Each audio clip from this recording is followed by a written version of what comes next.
And a very pleasant good evening, basketball fans, and welcome to another edition of Henley Lady Hornets basketball on MyBasin.com.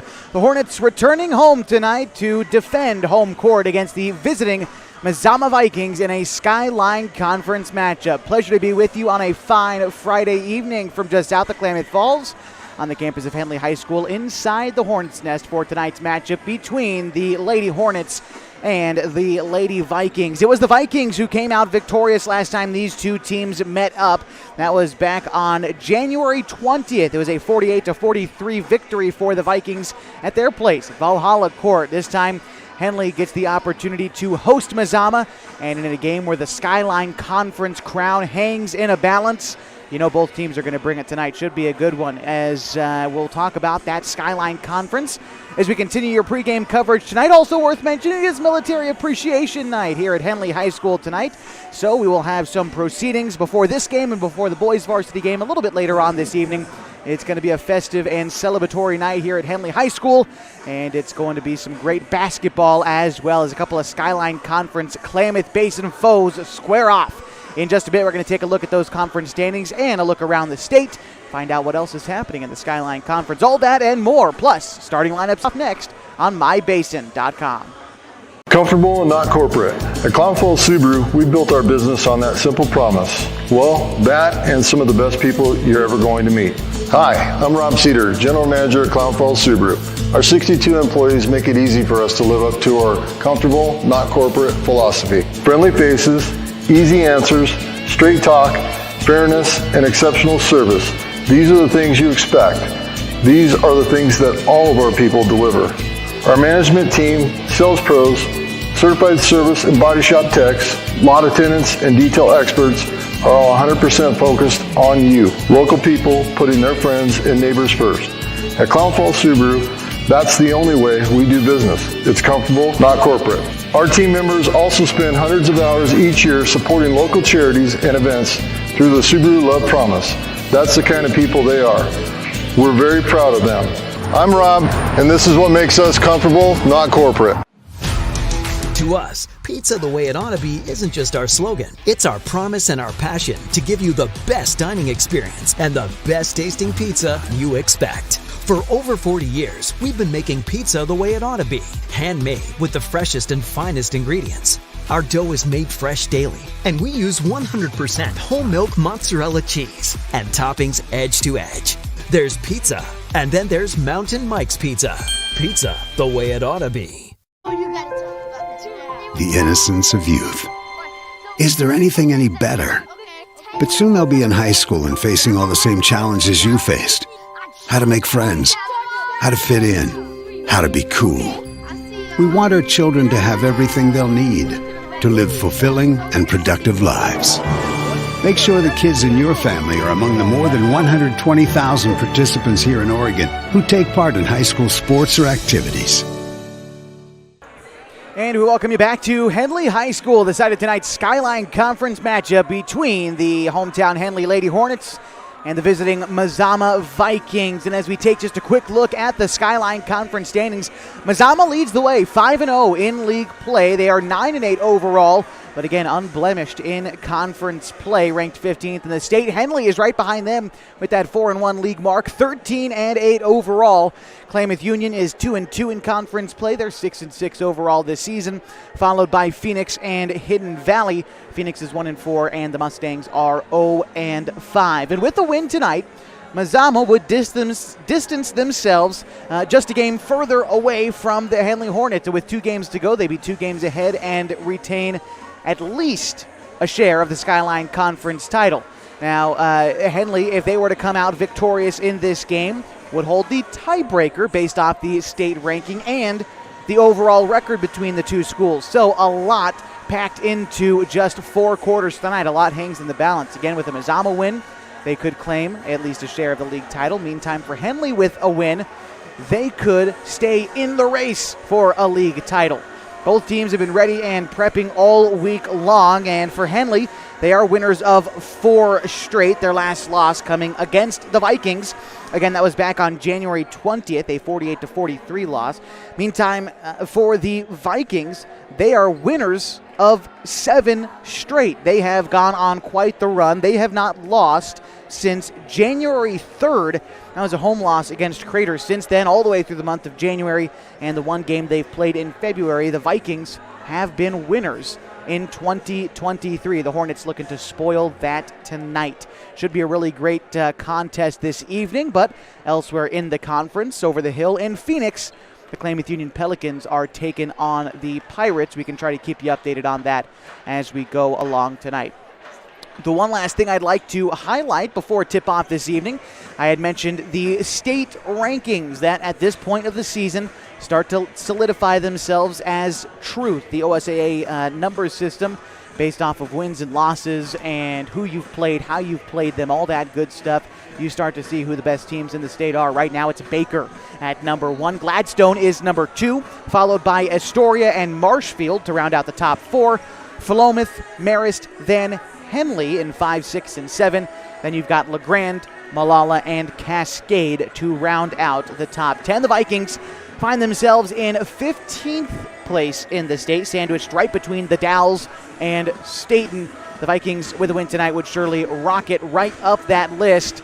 And even if the Vikings end up falling out of the conference race, could still potentially earn an at-large berth and a home playoff game. And the playoffs begin in just a couple of weeks at the end of February. But these teams can't look too far ahead. They've got to play each other tonight. The Hornets taking on the Vikings. We'll have starting lineups and tip-off next. Basin.com.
Couple of minutes away from tip-off tonight at Henley High School. And again, it is Military Appreciation Night tonight inside the Hornets' Nest. So if you're in town tonight and former or current military veteran, come on out. Free admission tonight inside the Hornets' Nest, and should also be a pretty great contest. Again, tonight the Lady Vikings and the Lady Hornets battling for Skyline Conference positioning.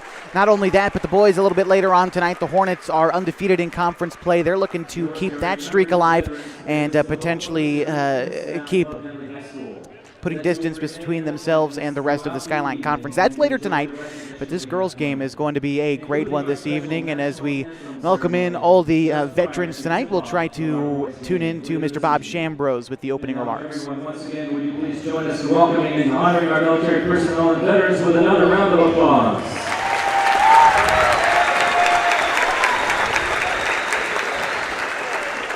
Thank you. Welcome everyone to Henley High School for tonight's Skyline Conference basketball game between the MAZAMA Vikings and the Henley Hornets. We remind you that interscholastic events are an extension of the classroom and that lessons are best learned and proper respect is shown to all. Please let your good sportsmanship show during tonight's game. Now, let's meet the starting lineups for both teams. First, for the visiting Vikings. It's time to meet the starting lineups now for each team. Starting first, of course, with the visiting MAZAMA Vikings. A senior guard, number 3, standing 5'2", Addison McGurr. A senior, number 4, it's Ella Bailey. Number 5, another senior, it's Marin Hallbrook. Number 15, Isabella Heaton, the junior, getting the nod, along with number 23, a senior, Chelsea Gilmore. The head coach of the Lady Vikings tonight is one Mr. Justin Davidson. Ooh, we're turning the lights out tonight. Haven't done this in a while.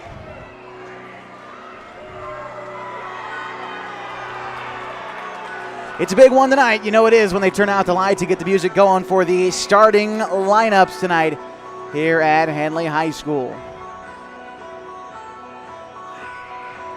And now you need to get loud for your Henley Hornets. Wearing the home white jersey, number 11, senior Holly Parker. Here we go, starting at wing. Number 11, a senior, Holly Parker. Number 12, at the other wing position, it's Maya Mock. Number 15, the point forward, Annie Campos. Number 22, Anna Harper. And number 24, Jewel Northcutt. The Hornets are coached by Mr. Randy Denson and assisted by Heidi Friend and Kevin Petrick. Hornets tonight in their home white uniforms with Henley written across the front and yellow in the number and navy blue trim. The Vikings tonight wearing their road black uniforms with MAZAMA written across the front in blue with white trim. As we get the score bug on the screen for you there, it is a reminder that the Hornets come into tonight ranked 7th in the state, and the Vikings are number 15 in the state of Oregon at the 4A classification. That's out of 31 teams. So even though MAZAMA is leading the conference, still find themselves in the middle of the pack in that regard. But again, the Skyline Conference potentially on the line tonight. If the Vikings win, they will earn at least a share of that conference title. Here's the opening tip, and it is controlled by the Hornets. Annie Campos taking it to the rim herself, bouncing it off the glass, and the Hornets strike first. They lead 2-0. Annie Campos scored 10 points the last time these two teams played. That was back at Valhalla Court. The Hornets were led in scoring by Anna Harper, who notched 16 points in that victory. It's going to be Addison McGurr going right with it, handing it off to Ella Bailey. Bailey taking the Gilmore screen, and a foul. It's going to be charged to the Vikings as Gilmore setting the illegal screen there. That's her first and the first Vikings team foul. The Hornets with possession. Here's Campos. Going to loft it ahead to Holly Parker on the near side. Parker getting it back to Campos, put it on the deck, zipping it over to Mock. Mock interior pass to Northcutt, up off the glass. It doesn't roll in. Anna Harper controls the rebound, can't get it to go. Jewel Northcutt on a third opportunity gets fouled. So Jewel Northcutt will head to the line for 2, and something to keep track of for the Hornets tonight. Their ability to offensive rebound has never been questioned. It's just getting those second chance points to fall that has been a sort of a bullet in the foot of the Hornets this year. It seems to have taken them 3 or 4 or even sometimes 5 chances to finally find the bottom of the hoop, but they are earning those chances with some tough rebounding inside. So a small silver lining there, even though the shooting percentages might drop. Both the free throws are good from Northcutt as the Hornets take a 4-0 lead with 7:18 to go in the first. Ella Bailey with a quarterback throw into the front court, and it looks like we've got a timeout.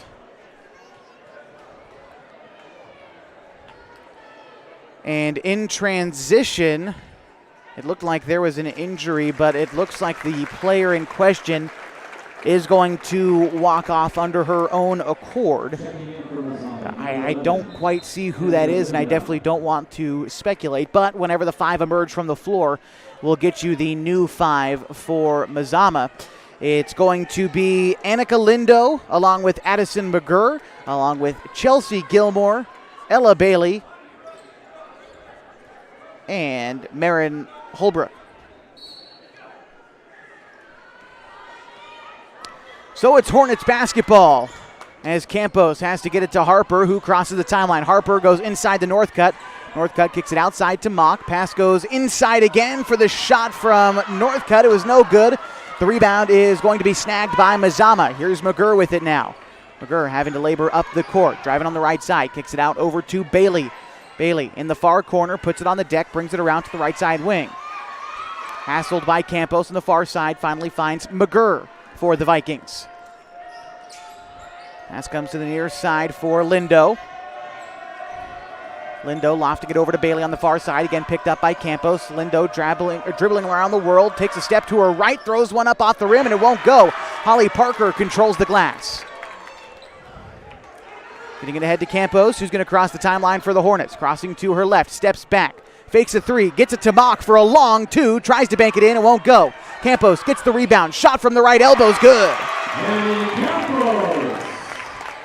Annie Campos 4 points tonight. Her team up 6-0 with 6 minutes to go in the first quarter. And a foul is going to be charged to Maya Mock. And the Hornets getting a little bit too aggressive on that inbound pass.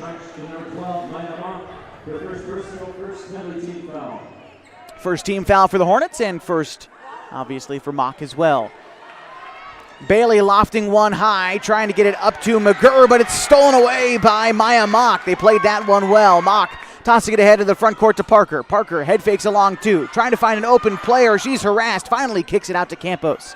Campos brings it around the near side, fakes a three, zips it inside the Northcutt. What a find by Annie Campos. And we're going to have timeout called by the Vikings. We'll take one, too. The score 8-0, and the Hornets lead with 5:47 to go in the first. You've got Lady Hornets basketball tonight on MAZAMA.com.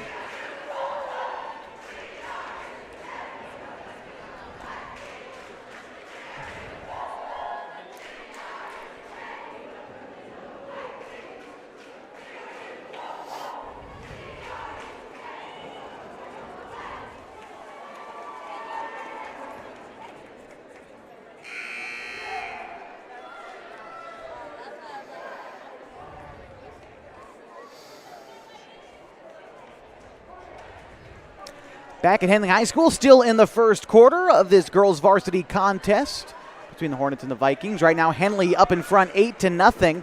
And it is going to be Mazama basketball as we come out of the timeout. It'll be Ella Bailey to inbound. Bailey getting it near side to Holbrook. Now it's Bailey bringing it up the floor. Bailey dribbling inside, gets it to McGurr in the near corner.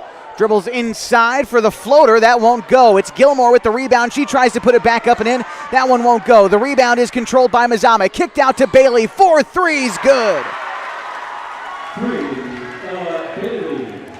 Bailey gets the first points of the night for Mazama. She led her team in scoring last time these two squads played. She scored 16 back on January 20th. Got a three taken on the near side for Henley and a held ball on the rebound attempt. Possession goes to the Vikings.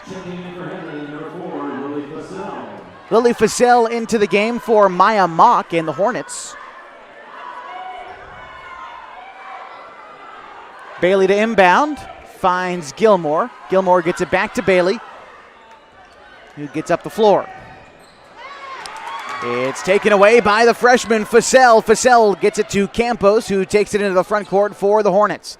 Here's Campos, dribbling right, 4-3, it's no good. The rebound collected by Harper, who gets hacked on the putback attempt. And as Harper gets ready to go to the line, we'll remind you that tonight's broadcast is brought to you by Les Schwab Tires. Having the right set of tires and wheels on your vehicle is just part of an essential safety checklist. That's why Les Schwab does more than install just tires and wheels. You can come on in for a free pre-trip safety check, and they're going to help make sure that everything is in working order at Les Schwab Tires. Matt Ali checking in for the Vikings, and Kennedy Modine in for the Hornets. Here's the free throws for Harper.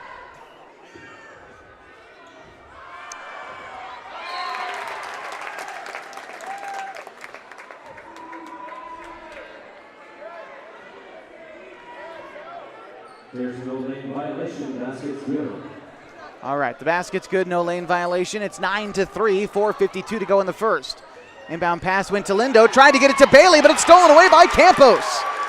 Heads up defensive play again by the Hornets. Campos crosses to her left, goes up with the left and finishes.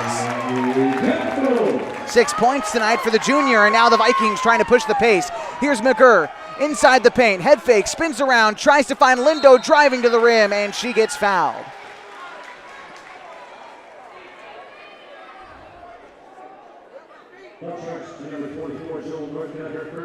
Northcutt picks up the foul, and as Lindo goes to the line, we'll remind you that tonight's broadcast is brought to you by Abby's Legendary Pizza. If you're looking for a great place to eat, head to one of Abby's Legendary Pizza locations for some of the best pizza in the Klamath Basin at 1919 Austin Street or at 2226 Shalleck Street near OIT. Abby's Legendary Pizza is a proud supporter of high school sports.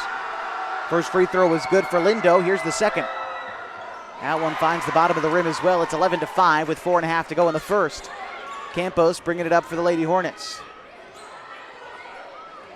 Campos trying to cross right, driving the right baseline, kicks it out to Modine. Step back three is no good, off the glass. Rebound is collected by Bailey, and now the Vikings trying to push the pace again. Spinning in front of the scorer's table. Bailey terminates her dribble, gets it to McGurr. McGurr at the free throw line, back outside to Bailey. She steps into a triple, front iron, no good. Now the rebound collected by McGurr. McGurr trying to find it inside to Gilmore, who banks it up and in. Now it's the Hornets trying to get it into the front court quickly. Harper on the left block, has it picked away by Gilmore. Loose ball at the free throw line, snagged by McGurr. She tries to kick it to Bailey. Finally, the Vikings are able to control it and push it across half court. Here's McGurr. McGurr dribbling along the perimeter, takes a screen, moving to her left, kicks it back outside to Lee. Now it's Lindo with it on the left side wing. Lee trying to drive down low, and she travels on her way to the rim. It'll be a turnover, and Hornets basketball. It's 11-7 with 3:39 to go in the first, and Senya Campos coming in for Anna Harper in the Hornets.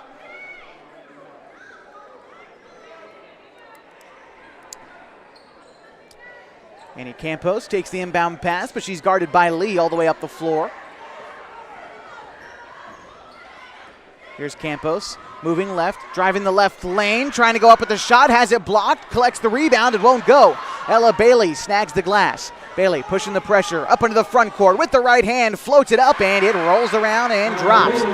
It's the Vikings now putting together a little bit of a run, find themselves back within 2. It's 11-9. Here's Modine, fires a triple. It's off the mark. Rebound down low is a held ball. Possession's going to stay with the Hornets.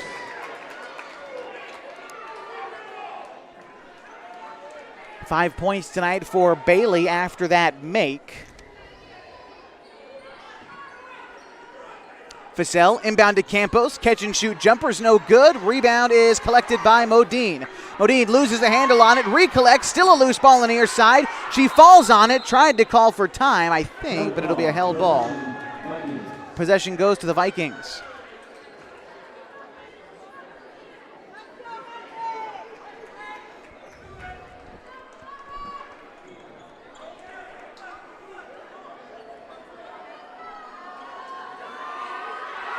Bailey to inbound, finds McGurr on the closest pass.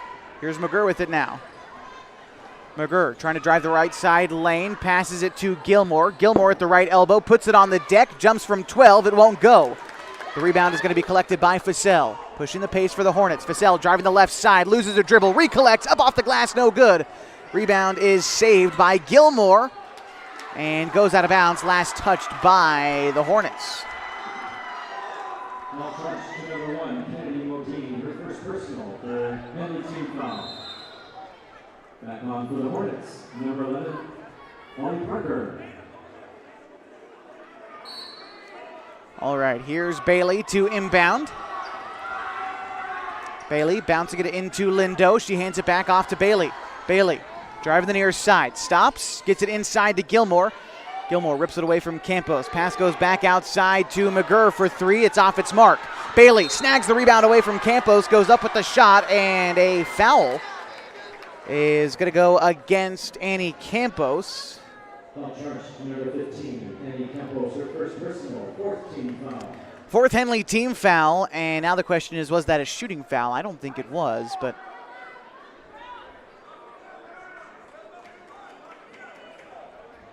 And we're having a conversation with the officials. They're going to say that the foul was on the floor. And so MAZAMA to inbound. Anna Harper coming in for Lily Fussell. So the 5 on the floor for the Hornets.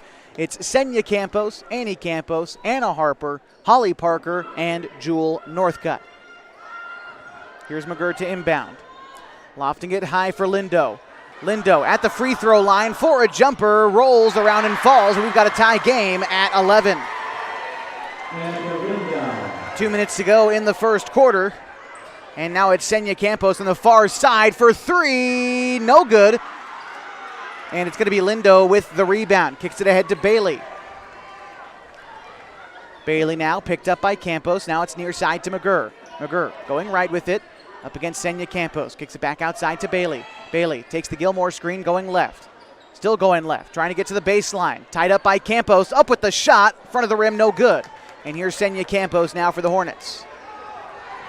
Senya Campos stops again at the three-point line and fires. No good. Holly Parker with the rebound. Parker battling for the ball. Tries to go up with it and can't get it. Looked to be a pass in the interior. Still a loose ball as Gilmore's battling for it. Pass ahead to McGurr. McGurr trying to get it inside to Lee, but it's knocked out of bounds by the Hornets. Possession remains with the Vikings. 1:17 to go in the first in a game that's tied at 11. The Vikings have gone on a nice little 7-0 run to inch themselves back into this game. Inbound pass to Byington, who's checked into the game for MAZAMA. Here's McGurr with the floater. It's going to miss its mark, and Campos with the rebound. Campos guarded by McGurr up the floor. Here's Campos getting it near side. Pass goes inside to Northcutt, who goes up with the shot and can't get it to drop. Held ball, possession Hornets. Held ball, possession Hornets. Checking in for Henley, number 4, Lily Fussell. Fussell into the game for Henley as Northcutt takes a seat on the bench. Under a minute now to go in the first, tied at 11. It's Hornets basketball. Harper inbounds it to Fussell. Fussell tied up on a drive to the rim, and it's taken away by Matta Lee. Here's McGurr crossing to her right hand, dribbling along the far side. And now coming inside as the pass goes to Matta Lee. Goes back outside to Lindo, who drives to the rim and has it picked away by Fussell, but I believe Fussell is called for the foul. And it is. That's going to be the 5th Henley team foul, still only here in the first quarter. Foul charge to number 4, Lily Fussell, her first 15 foul. Here's Ella Bailey. Bailey attempting to loft it inside to Lindo, but it was knocked out of bounds by Campos. Another heads-up play by the junior there to stop the open passing lane. Pass goes inside to Byington, now outside to Lee. Lee kicks it to Lindo, top of the key. Lindo driving the near side, kicks it out to McGurr. Catch and shoot, three's good.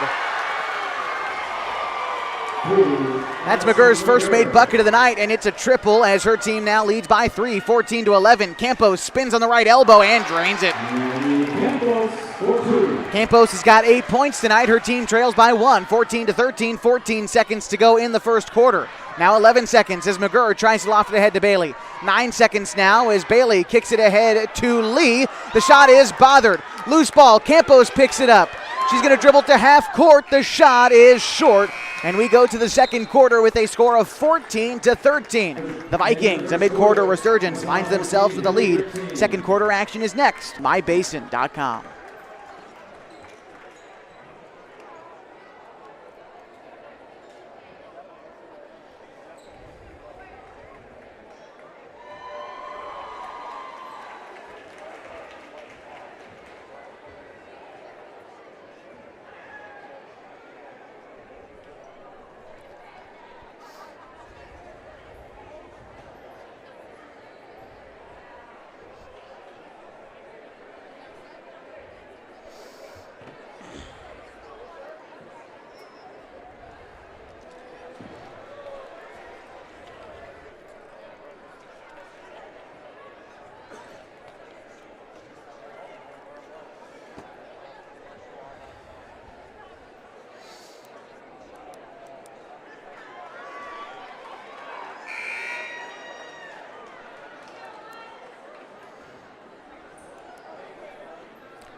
We're in the second quarter of a 14-13 ball game. It was, not necessarily back and forth in that first quarter.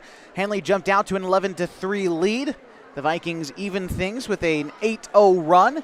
And now we find ourselves with the Vikings in front, 14-13. It'll be Vikings to inbound to start the second quarter. It's Gilmore who collects the inbound pass. Gilmore trying to drive along the right side, picked up by Northcutt on the right block, spins back behind her, kicks it outside to McGurr. McGurr at the free throw line, kicks it back into Gilmore, steps back, up off the glass, no good. Rebound is snagged by McGurr, kicks it back outside to Bailey for three. Too much on it, and a rebound on the far side is going to be knocked out of bounds by Annika Lindo. So it'll be Hornets basketball.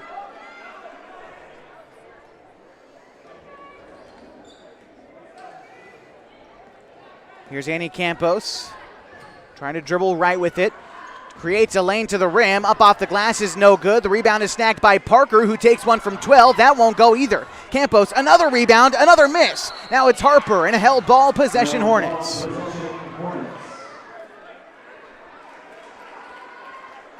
And again, those second and third and potentially fourth chances for the Hornets. They work hard on the glass, but finishing down low has been a challenge. Jewel Northcote with a mid-range jumper off the inbound, no good. The rebound again collected by Campos, goes back up with it and can't get it. Gilmore is going to be fouled on her way out of bounds. And again, another opportunity where the Hornets get 3 looks right underneath the rim and cannot convert. Trailing by 1, 7:16 to go in the second.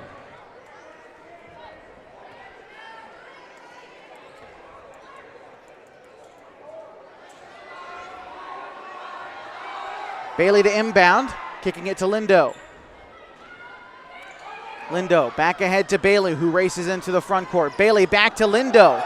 Lindo at the free throw line, trying to get it over to Holbrook, and a blocking foul. And Coach Denson is heated about that one. Coach Denson is red hot about that blocking foul. Personally, I don't blame him, especially after the travel, which was not called. And a lot of groans here in the home gym. It's a lot of Hornets fans in attendance, but a lot of Vikings fans in attendance as well. It'll certainly be a loud environment this evening. And we'll see if officiating continues to be a storyline, as Coach Davidson has had his gripe as well this evening. That does put the Vikings in the bonus, so shooting 1-1 here, and making her first was Holbrook. So she'll earn a second. Let's go, Todd. You saw it.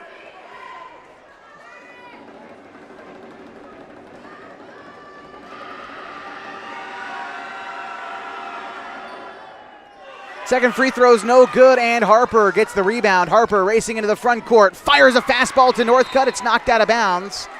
Possession's going to stay with the Hornets. And we're changing the call, so it'll be Vikings basketball.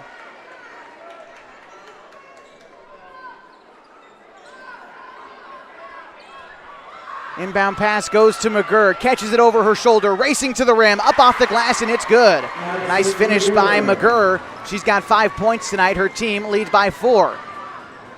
Pass goes to Parker, mid-range jumper, and she swishes it. Holly Parker joining the scoring action, her first 2 points of the night. Loose ball is still up for grabs. Campos trying to save it, goes out of bounds. Possession Vikings. Back on for Henley, number 4, Lily Cassell.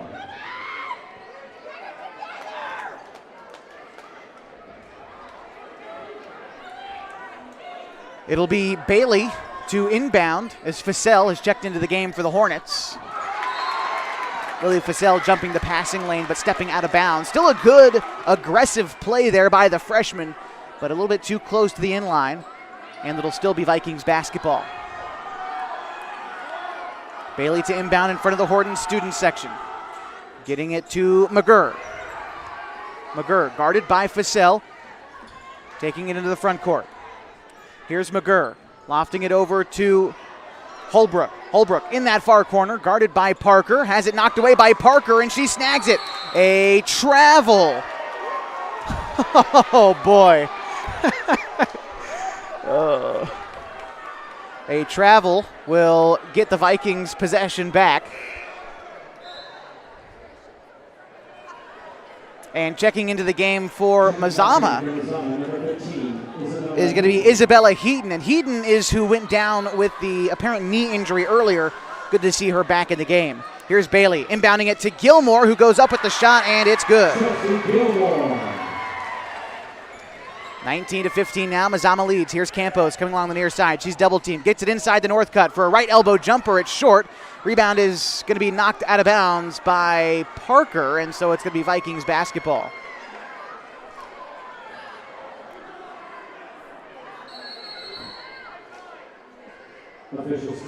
And we're going to have an officials timeout. And apparently for some subs, so Kennedy Modine into the game for the Hornets, and Holbrook back in for the Vikings. And so here's McGurr. McGurr kicking it ahead to Bailey. Bailey now back to McGurr. McGurr loses a handle and recollects. Now driving on the near side. McGurr kicks it to Bailey. Bailey driving the left baseline, terminates the dribble. And kicks it back outside to Lindo. Lindo head fakes going right. Tries to get inside to Gilmore. Harper jumps the passing lane. Recollected by Mazama. Gilmore goes up with it. It won't go. Rebound is snagged by Fussell, the freshman getting in the action on the boards. As it'll be Campos to take it up the floor. Kicks it ahead to Modine on the far side. Modine loses the dribble. Recollects and kicks it to Northcutt on the near side. Northcutt bouncing it into Fussell, who is fouled on the shot. And so Fussell will go to the line for a pair. That's the fourth Mazama team foul, as they are up by 4 with 5:16 to go in the first half. Perfect time to remind you now that this broadcast is brought to you by Pacific Crest Federal Credit Union. Picking the right path can make the journey easier, the distance shorter, and can assure that you end up at the right place. Whether you're dreaming of owning a home or you just want a great checking account, Pacific Crest Federal Credit Union can help you reach your goals.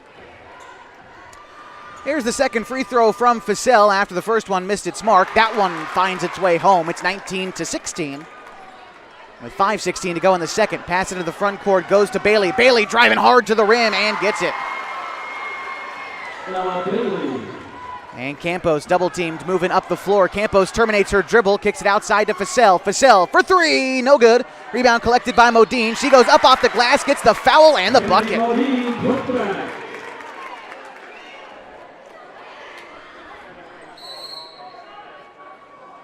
And we've got a timeout on the floor. We'll take one too. Pending a free throw, we've got a score of 21-18 with 5 minutes to go in the second. And the Vikings lead the Hornets. More second quarter action next on My Bomb.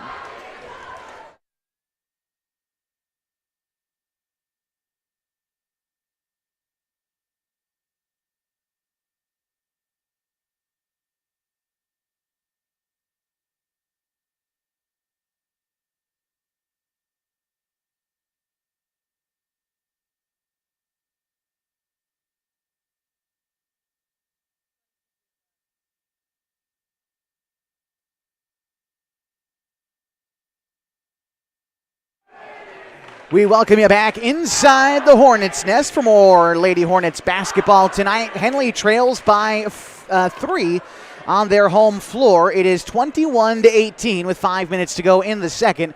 And we'll have free throws on the way for Kennedy Modine, who finished tough at the rim and got fouled. So the freshman a chance at a three-point play.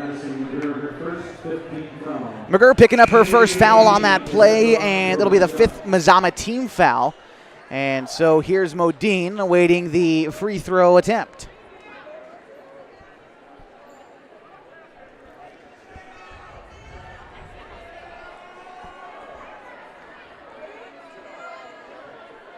All right, we look about ready to go as the officials are squared away.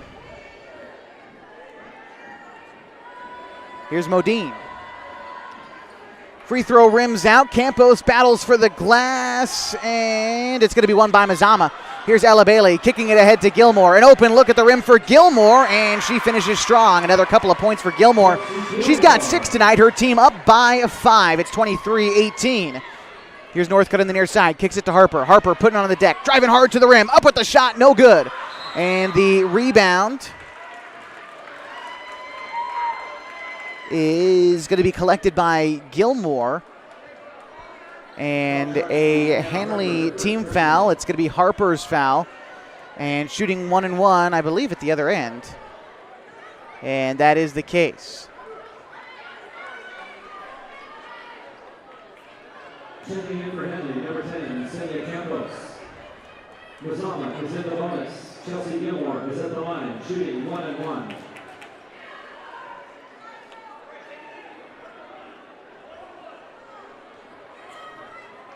Here's Gilmore at the line for 1-1. This is her first free throw attempt of the night. It's good.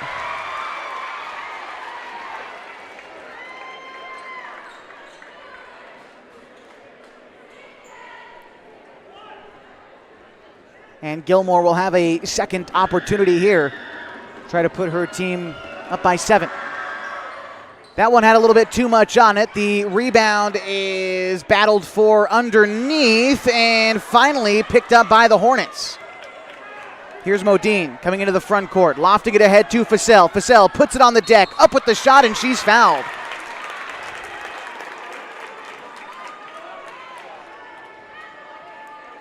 And so it'll be Fasel at the line for 2. She's already shot 1 for 2 tonight from the penalty stripe. And we'll remind you that tonight's broadcast is brought to you by Coldwell Banker Home and Premier Realty. Little things can add up to big bills when you're buying, selling, or owning a home. That's why Coldwell Banker Home and Premier Realty's exclusive beyond the sale guarantees protect buyers, sellers, and homeowners from unexpected repair bills. To learn more, call Coldwell Banker Home and Premier Realty today. Elizabeth Estes has checked into the game for the Lady Vikings.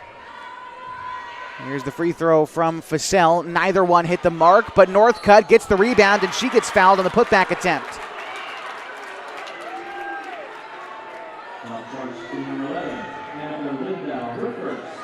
So Northcutt, perfect from the line so far tonight, is going to have to wait as we've got a timeout on the floor. 24-18. MAZAMA leads, 4:23 to go in the second. You've got Lady Hornets basketball tonight on Mason.com.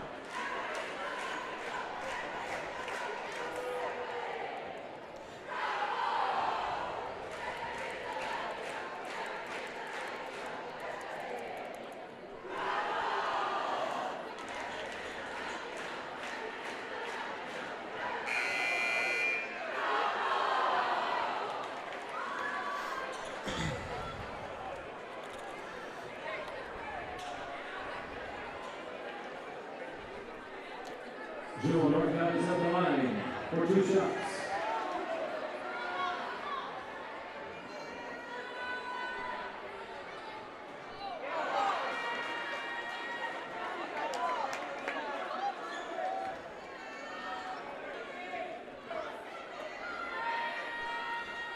Neither free throw good from Northcutt, but again, the Hornets get the rebound once more. Finally, a bucket's made by one, Annie Campos.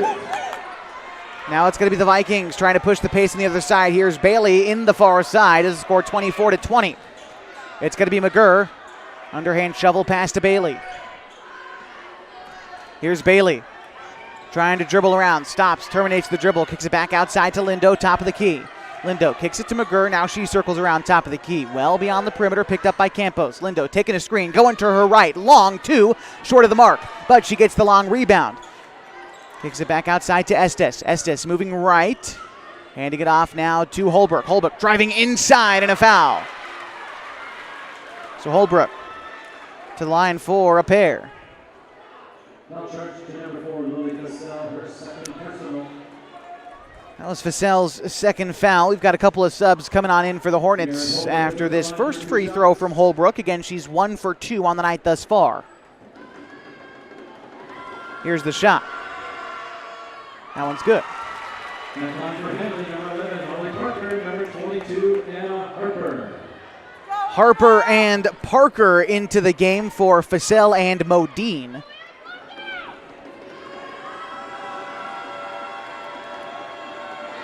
Second free throw is no good. The rebound is battled for underneath the held ball. Possession stays with the Vikings.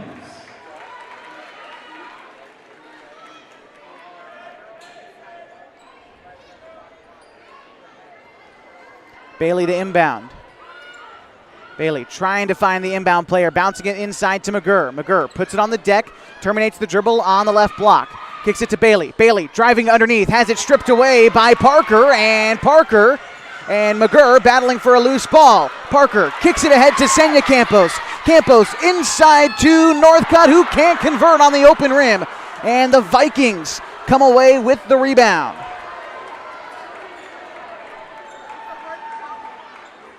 Here's McGurr. McGurr up against Parker. Dishing it out to Estes on the far side. Estes kicking it to Lindo. Lindo bothered by Northcutt, going right. Stops, tries to get it inside to Bailey, but the pass intercepted by Annie Campos. Annie Campos in transition, going to the rim with the left hand. It's good. Campos lighting up the scoreboard early. She's got 12 points tonight. Interior pass is knocked loose, but collected by Annika Lindo. Lindo kicking it ahead to Estes, who shovels it ahead to McGurr. McGurr near side to Bailey. 4-3 is good.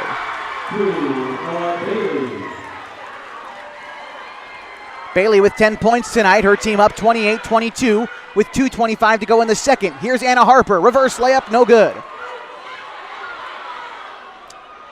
Mazama bring it into the front court. Estes turns around, tries to get it to Bailey. Ball goes out of bounds. Possession Hornets.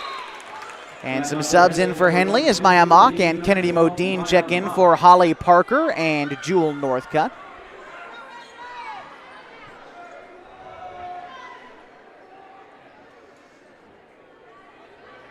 Annie Campos takes the inbound pass, and Harper is going to bring it across half court. Here's Harper now on the far side, trying to get it inside to Senya Campos. The loose ball is collected by Campos. He's driving that left side. Underhand shovel pass to Modine. Long three is no good. Rebound is collected by Henley. It's Modine up with the shot. It is good. Modine 4 points tonight. Her team trails by 4. It's 28-24. Minute 48 to go in this first half. Loose ball in transition, picked up by Anna Harper. Harper driving to the near side, kicking it over to Mock, puts it on the deck, pass back outside to Senya Campos, driving inside and a charge against Senya Campos. Charge to number 3, Madison McGurr, her second. Senya Campos is at the line. And I thought it was a charge. One official signaled a charge. It must have been overruled. And so Senya Campos now going to the line for a pair. The first one's good. And multiple occasions tonight where we've had officials away from the play overrule the initial call. We'll leave it at that, as both coaches have been heated tonight about the officiating. Second free throw's no good. Loose ball's collected by Mock. Mock at the free throw line. Loses a handle on it. It's picked away by McGurr. McGurr lofting it ahead to Estes. Estes now on the near side. Kicking it over to Lindo. Lindo driving the right block. Loses a handle on it, and it's picked away by Henley. It's Mock with it now. 1:26 to go in the second, 3-point game. Mock terminates the dribble. Hands it to Annie Campos coming near side. Campos dribbles to her left. Kicks it inside to Mock again, and she's tied up. There's a foul. And it's going to be a foul, I believe, against Mazama.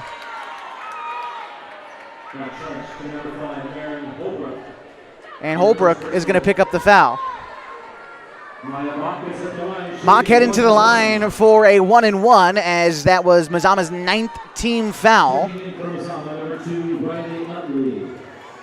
And this is Mock's first and second chance at the line this evening. Or pardon me, shooting 1-and-1. So this is her first chance, and we'll see if she earns a second. Here's the shot. First one's no good. The rebound snagged by Lindo. Lindo bouncing it ahead to Estes. Gets it to McGurr. McGurr now dribbling along the far side. Brings it around top of the key. Kicks it over to Bailey. Bailey bringing it left. Kicks it outside to Estes. Estes guarded by Senya Campos. Spins around to her right. Now driving inside. Outside to McGurr beyond the key, and she's going to travel.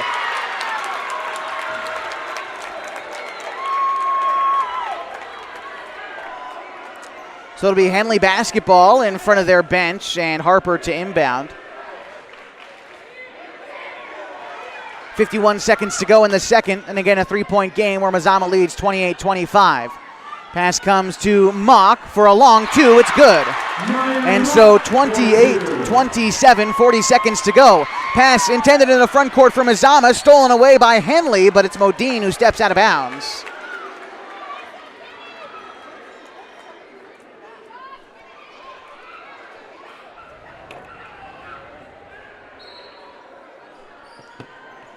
And here's Bailey to inbound.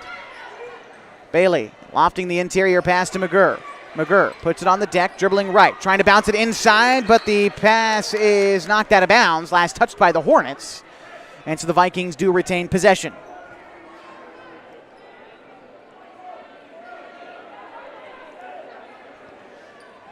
Bailey to inbound.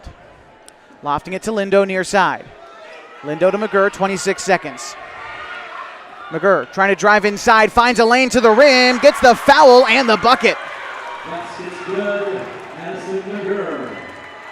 McGurr with a nice finish in the paint. Will earn her a free throw, and Mock picks up her second foul. McGurr with 7 points tonight as Northcutt checks back in for Henley.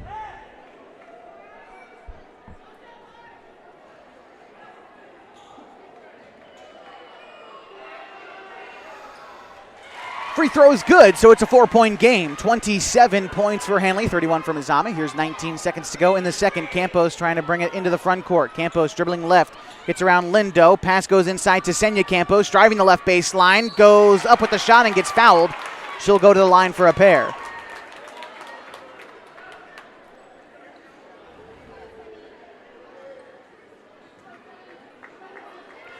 Campos 0 for 1 at the line tonight. This time she's shooting 2. 9 seconds to go in the second. Here's Campos. First free throw is good.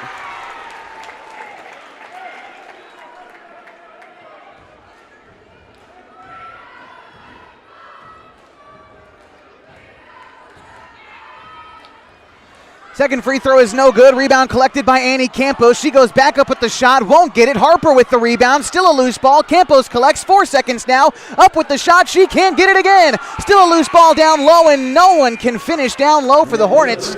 We go to the locker room with a score of 31-28, and the Vikings lead. We'll be back with halftime stats as well as a look around the conference, and as you see them emerge onto the floor right now, we'll take a look at the boys varsity contest, which is coming up just a little bit later on tonight. All that and more as we continue your coverage of Lady Hornets basketball on mybasin.com.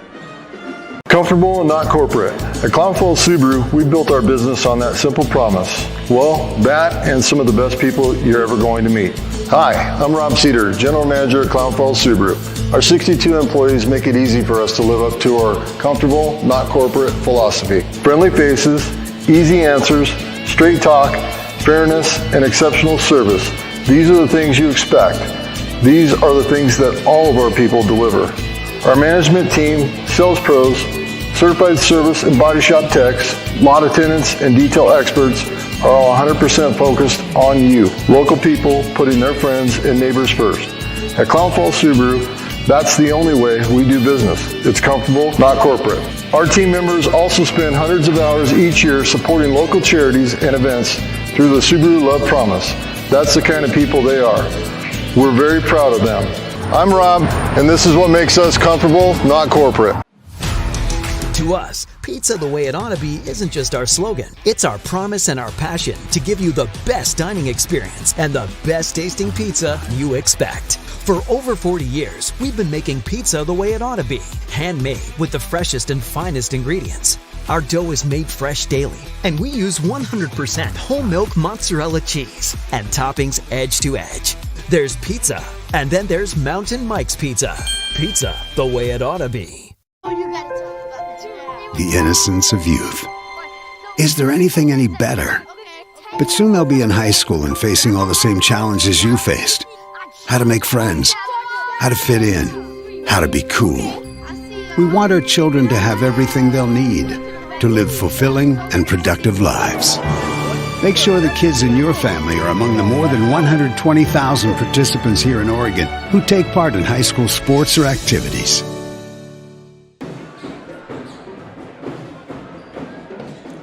It's halftime tonight at Henley High School, and the Lady Vikings leading the Lady Hornets 31-28 after 16 minutes. Mazama led in scoring by Ella Bailey tonight with 10 points and 2 made triples.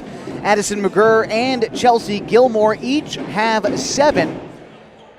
Then you got 4 points from Annika Lindo and 1 from Marin Holbrook. Tallies you up to 31 points tonight for the Lady Vikings. Meantime, for Henley, they are led in scoring by Annie Campos. She has been dominant down low, leads all scorers tonight with 12 points. You've also got 4 points from Jewel Northcutt and Kennedy Modine.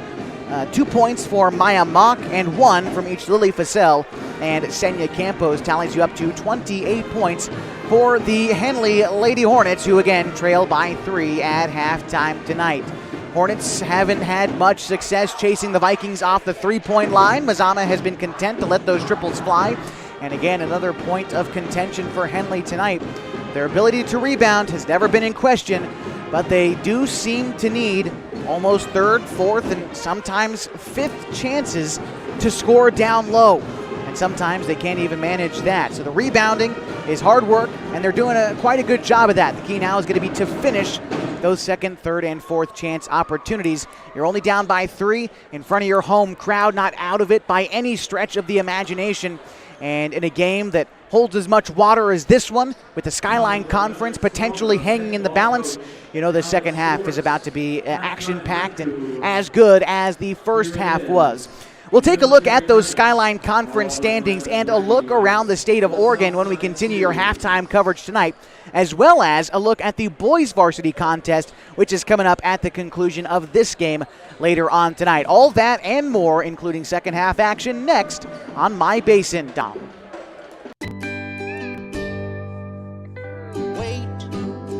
All I do is wait.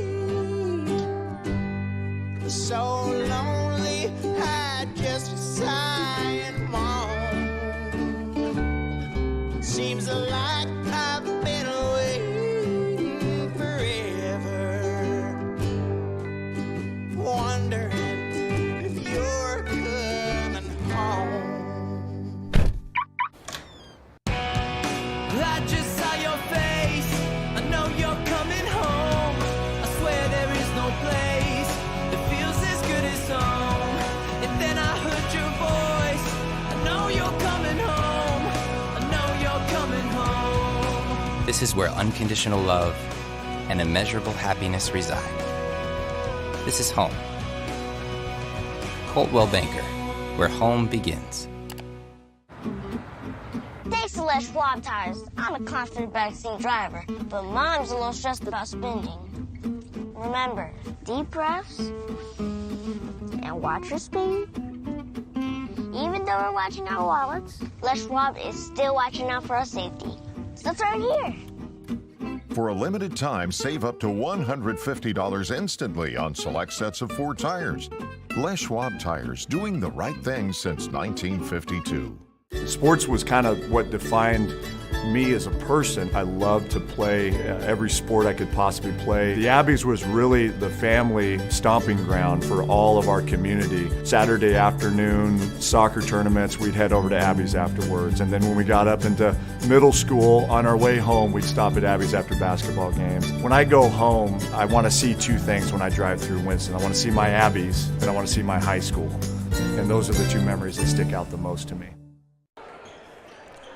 Back inside the Hornets' nest tonight for some Skyline Conference girls basketball is the Mazama Vikings leading the Henley Hornets 31-28 after 16 minutes of play tonight.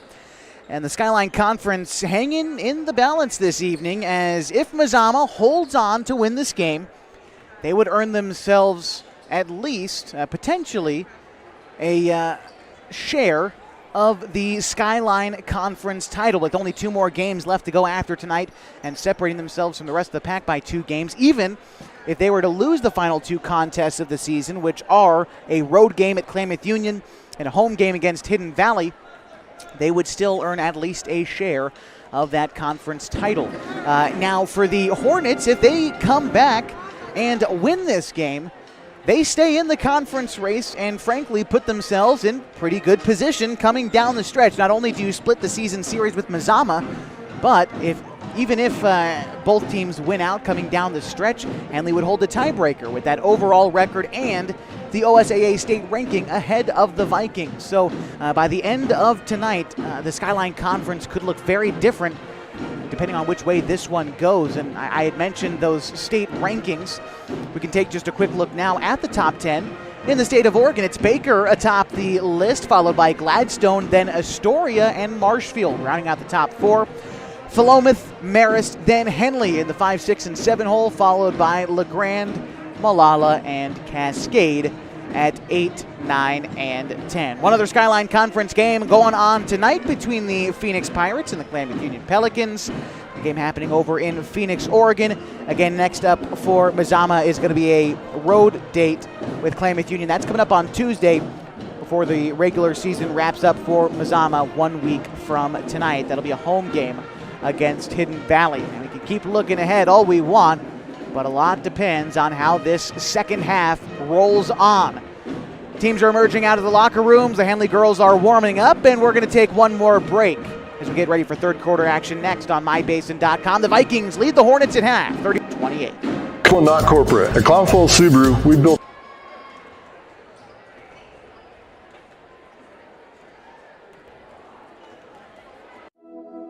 Threads. There are many threads that run through our region. There are churches and schools and Little League teams that bring us together and bind us into communities. There are roads and cars, there are houses and jobs and businesses, all woven together to make the fabric of our communities. There are financial threads that are part of that tapestry as well. For over 80 years, it's been our pleasure to be headquartered here, providing financial services to generations of our friends and neighbors. From that first savings account, to retirement planning, and all of the cars and houses and groceries in between, we keep your money local, investing it back into our communities, adding more threads to the fabric to make our communities stronger. Pacific Crest Federal Credit Union. Find your path.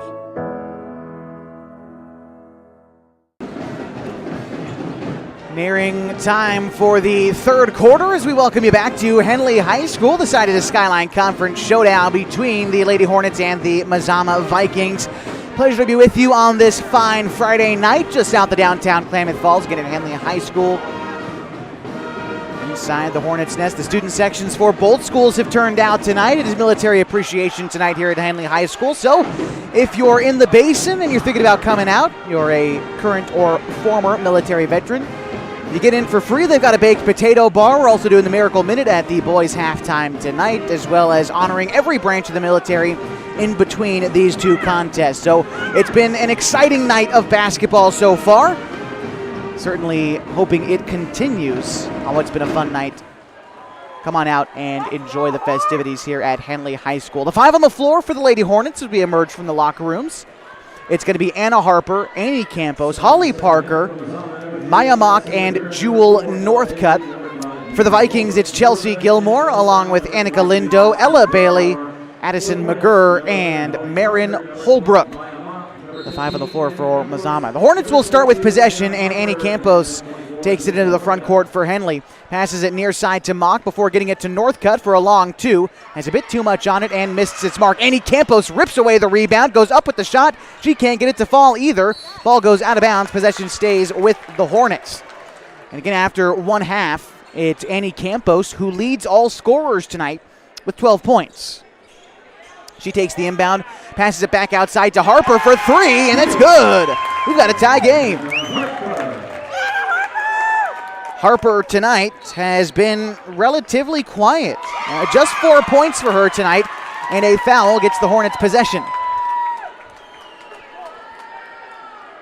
Oh, pardon me, no foul, but it is Hornets basketball. Here's Anna Harper. Getting it inside to Campos, catch and shoot mid-range jumper, back iron no good, but Campos collects the long rebound. Campos zips it inside to Harper, up with the shot, it's good.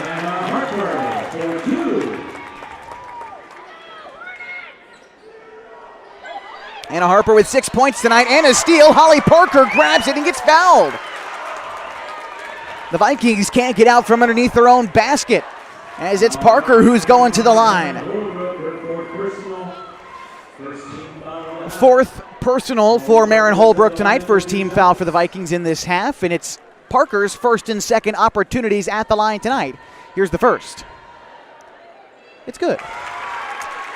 We'll remind you that tonight's broadcast is brought to you by Klamath Falls Subaru. Through the Subaru Love Promise and Subaru Share the Love events, Klamath Falls Subaru has donated thousands of dollars to dozens of hometown charities.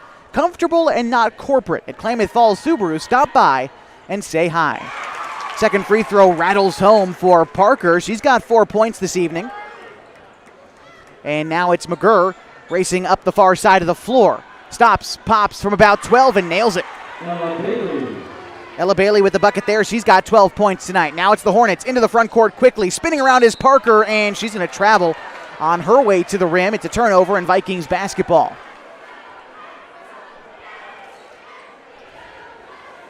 Here's Bailey to inbound. Kicks it to Lindo. Lindo lofting it ahead to Gilmore. The pass broken up by Harper, but collected by McGurr. McGurr trying to direct traffic, bringing it along the right side, and a foul is going to be called against Mock. Be the first Hornets team foul of this half. And that's Mock's third personal. Bailey to inbound.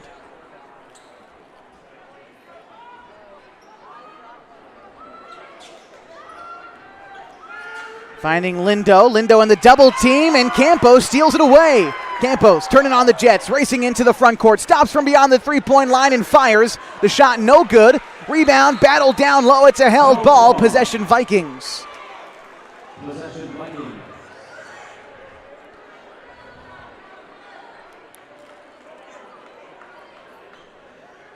It'll be Bailey to inbound once again, and it looks like Matta Lee has checked in for the Vikings.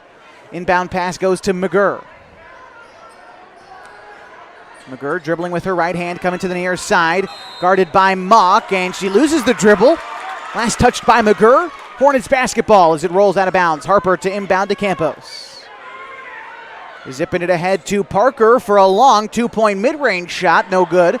And it's Gilmore with the rebound. Gilmore now racing. Goes to the rim. And a charge against Gilmore. It was Annie Campos who stood in and took the harm.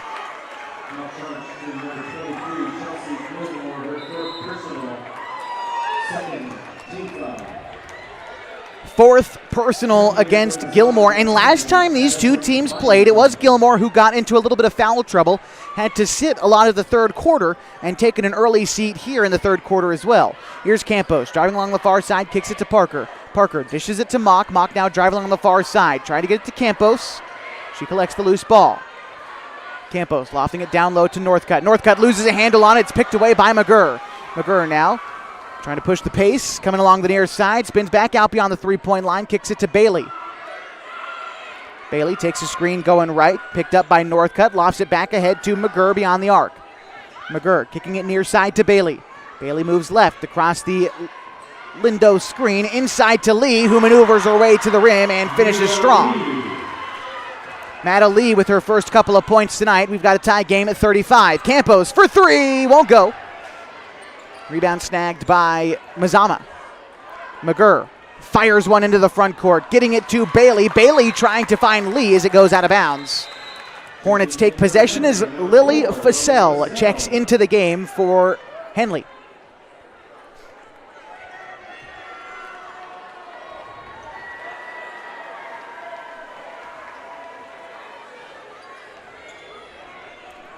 Annie Campos driving on that right block, goes up with the shot. It's no good. Holly Parker collects the rebound. She goes back up with it. That's no good. Anna Harper with a third opportunity, and the Hornets convert.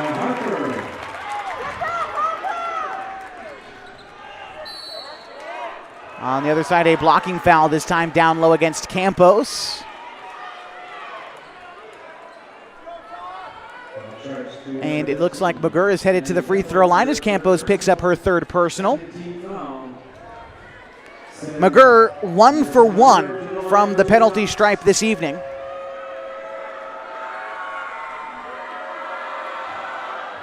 First free throw's good.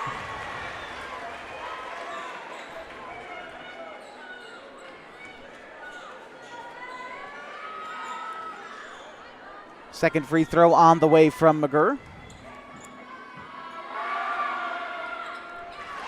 That one rolls around the rim and falls as well, so we're knotted up at 37 with 4:50 to go in the third. Annie Campos going to walk it across the half-court stripe. Comes near side, terminates the dribble, kicks it outside to Fasell for three, and she splashes it. Fasell with her first made triple of the night gives her 4 points and a 3-point advantage for her squad, up 40-37. 4.5 to go in the third. Pass inside for Mazama. Can't get the bucket, and a foul. Oh, a double dribble against Fasell, and so it'll be Mazama basketball.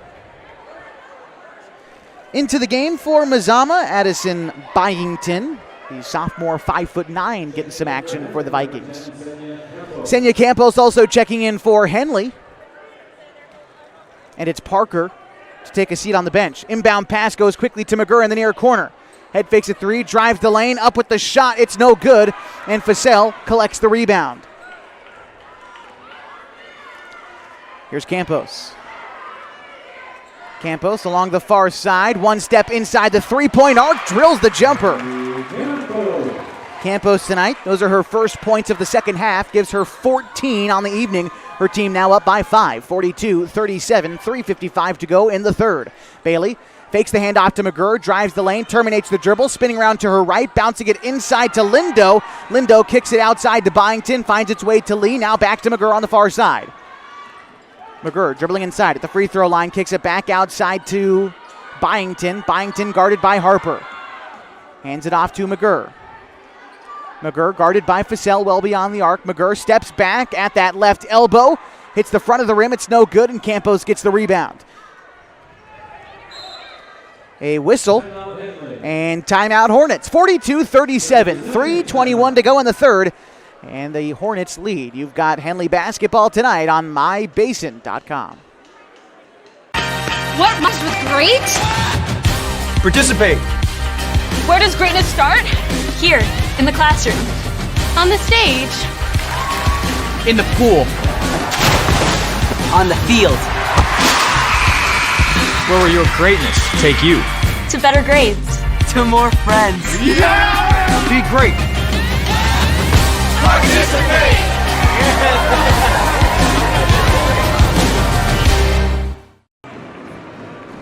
42-37 as we emerge from a quick timeout. The Hornets lead the Vikings in the Skyline Conference matchup.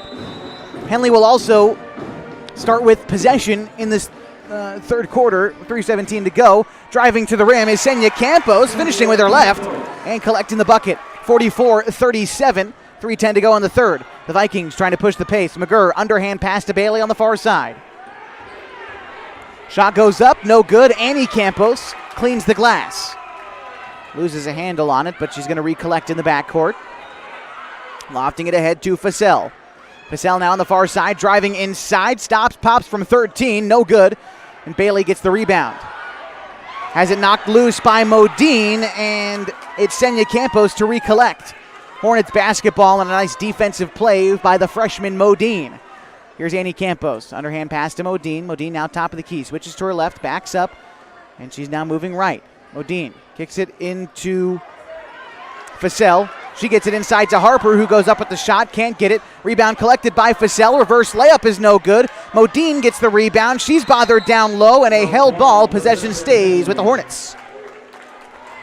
Checking in for Mazama, number 21, Elizabeth Estes. Elizabeth Estes in the game for Mada Lee and the Vikings.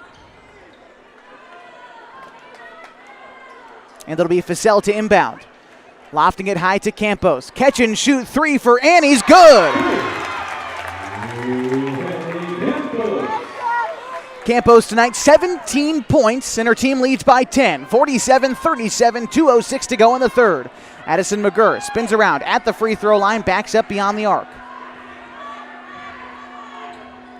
McGurr handing it to Bailey. Bailey terminates the dribble at the free throw line again, trying to zip it inside to Lindo, who gets fouled. And pardon me, that was Byington who got fouled down low, and she'll head to the line.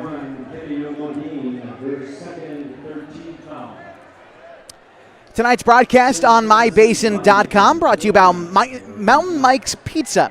Refuel after the game at Mountain Mike's Pizza. You've earned a pizza made with 100% whole milk mozzarella and toppings piled so high that you'll need a mountain guide to reach the top. Mountain Mike's Pizza on Washburn near Walmart Shopping Center. Mountain Mike's Pizza. Pizza the way it ought to be. Timeout, Mazama will take one, too. 10-point difference, 47-37. The Hornets lead, under 2 minutes to go in the third. More basketball next on mybasin.com. Thanks to Les Schwab tires, I'm a confident backseat driver, but Mom's a little stressed about spending. Remember, deep breaths and watch your speed. Even though we're watching our wallets, Les Schwab is still watching out for our safety. So turn here. For a limited time, save up to $150 instantly on select sets of 4 tires. Les Schwab tires, doing the right thing since 1952.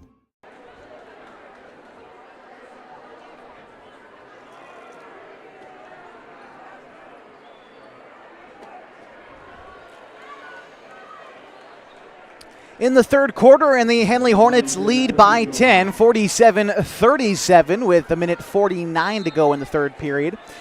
It's going to be Addie Byington at the line for Mazama. Here's the second free throw as the first one missed, along with the second. Here's Fasel with the rebound, pushing the pace for the Hornets. Kicks it near side to Senya Campos, spins to her left and gets fouled.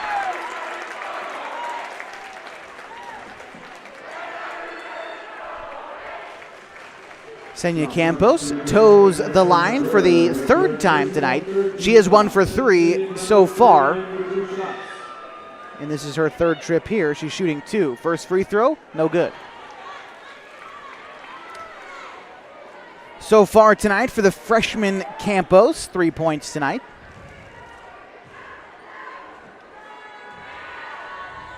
That free throw rattles home.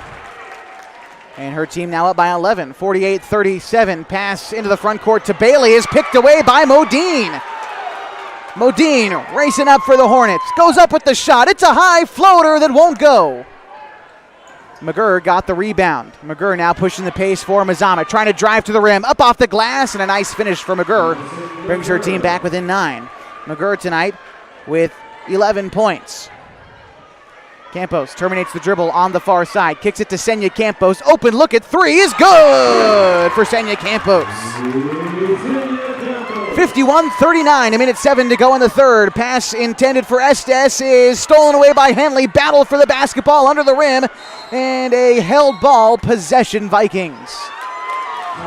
Oh, the Hornets called a timeout, and the official on the near side is saying it's a held ball. He's saying no one had possession to call a timeout. Coach Denson with a premature celebration, it looked like.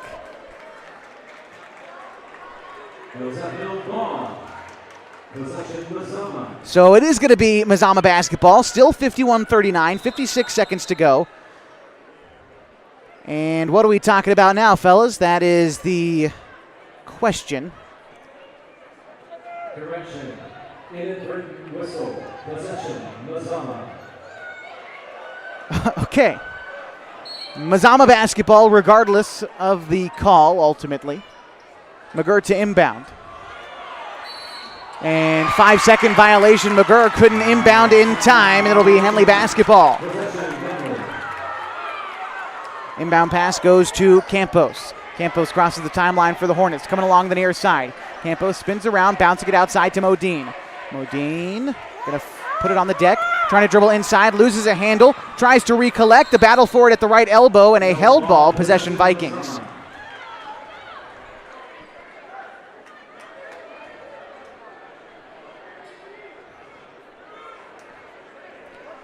Bailey to inbound for Mazama, getting it into McGurr. 40 seconds to go in the third. Henley leads 51-39. Addison McGurr steps into a triple. No good. Follows her shot with a rebound attempt that goes out of bounds. It'll be Henley basketball. Vikings breaking out a little bit of a press here in the third quarter. They trail by 12. Campos pushing the pace into the front court. Drives all the way, up with the shot, rolls around the rim and falls. Annie Campos continuing to score in this ball game. She's got 19 points this evening, and her team up 53-39, 13 seconds to go in the third. Mazama gets into the front court. Here's Estes dribbling on the near side. Going to kick it to Byington. Byington trying to get inside. Stolen away by Campos. And it's going to be a carry for Senya Campos along the near side. So it'll be Vikings basketball with 3 seconds to go in the third. Bailey to inbound. Tries to find the cutting Byington, but overshoots her. Henley basketball. Still 3.6 to go in the third quarter.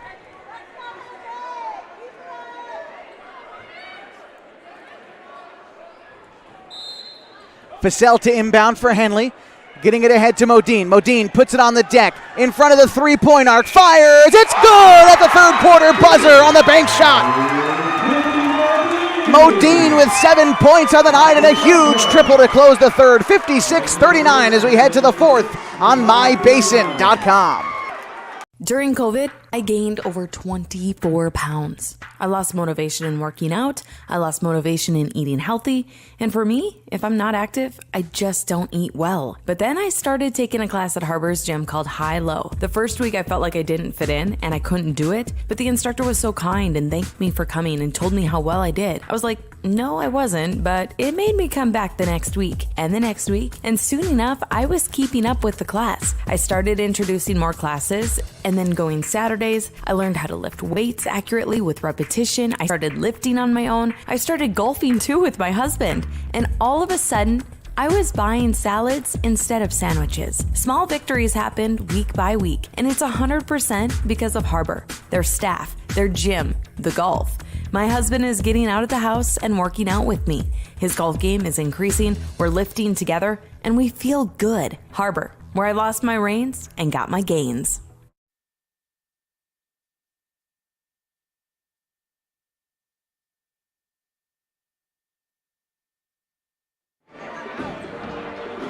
Getting ready for the fourth quarter tonight from Henley High School as the Lady Hornets lead the Lady Vikings 56-39 in the fourth and final frame of the Skyline Conference Showdown. Pass inside to Harper, and she gets a clean look at the rim and converts. Anna Harper tonight with 10 points.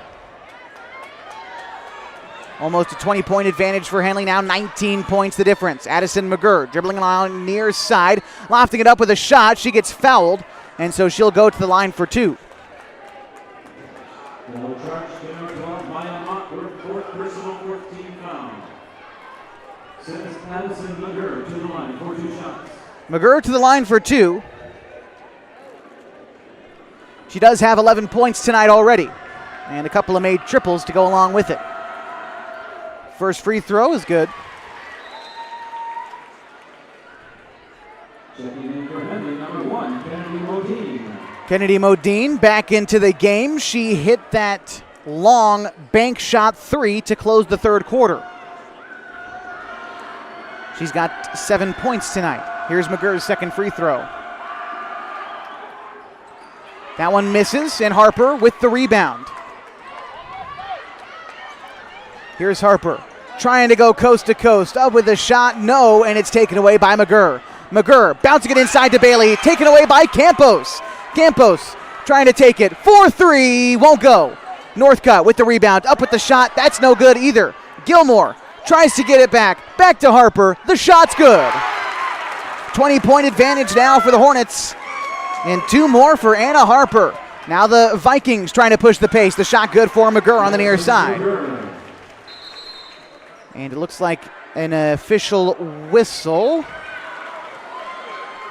Unsure what the call was, but the Vikings will retain possession, and it looks like Senya Campos getting ready to check in. Out comes Kennedy Modine.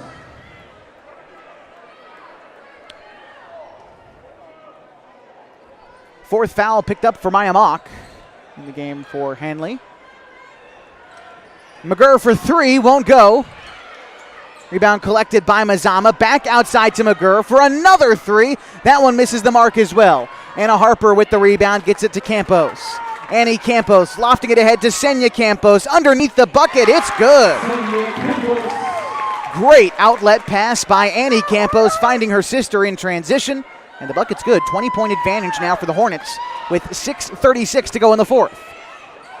Lindo getting it to Holbrook. And Holbrook going to double dribble. And a turnover will get the Hornets possession.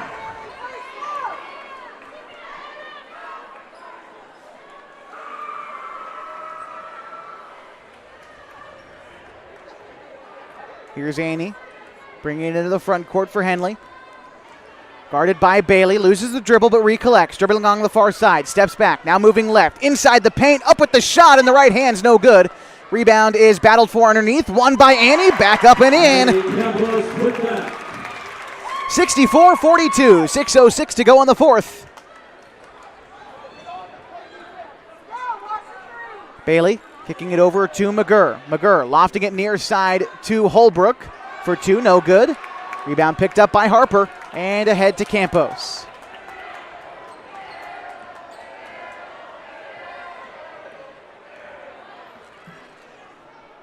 Annie kicks it ahead to Senya. Senya now to Holly and to Jewel near side. Northcutt put it on along the deck, tries to get it outside to Campos, but misses the mark. Possession Vikings underneath their own bucket. Back on the floor for MAZAMA, number 12, MAZAMA. Maddie into the game for MAZAMA. And a sub coming in for the Hornets as well as Facel checks in for Northcutt.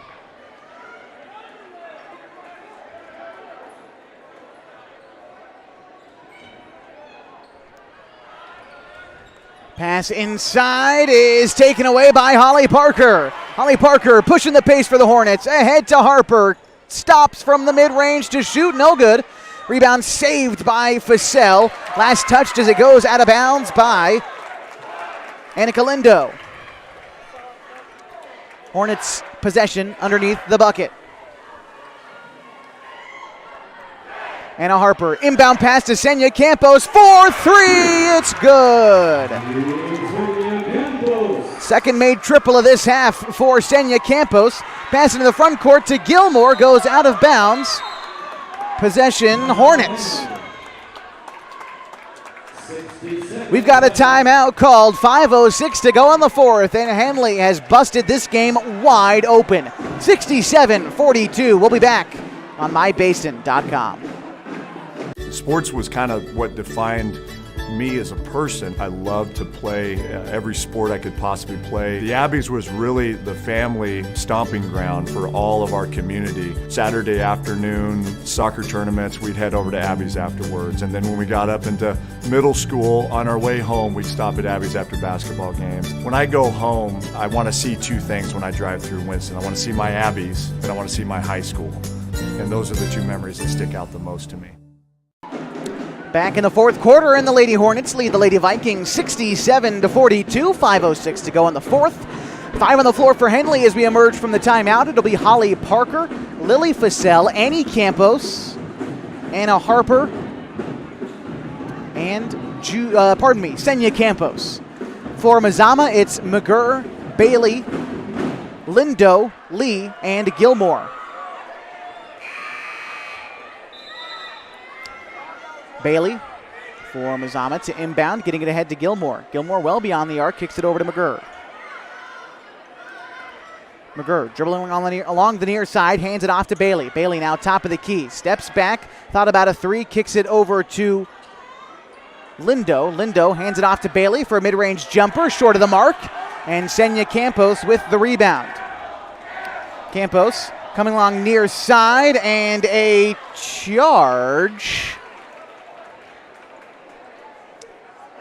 And the foul is going to be charged to Senya Campos. Bailey standing in there to take the foul. And it'll be MAZAMA basketball.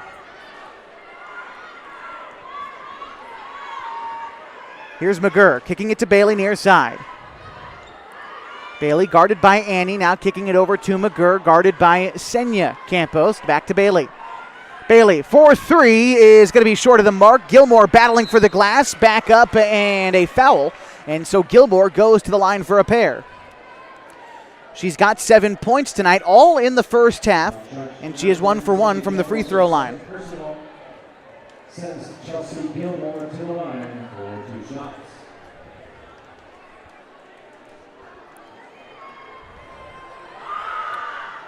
First free throw is good.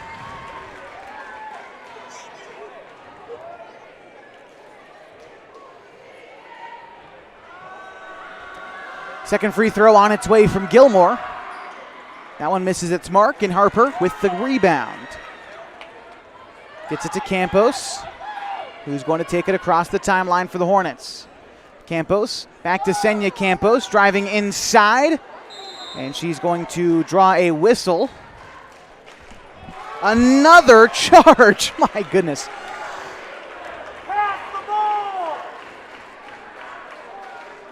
It'll be Bailey to inbound.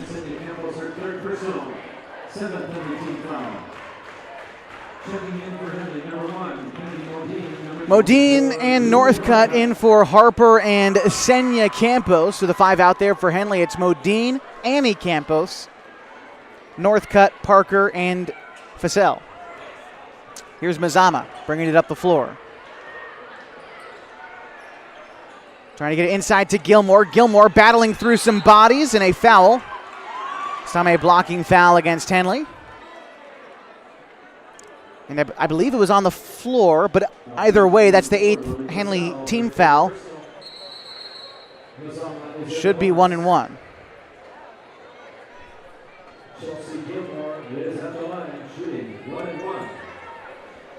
Gilmore shooting 1 and 1. She is 2 for 3 on free throw attempts this evening as Maya Mock gets ready to check in for Henley.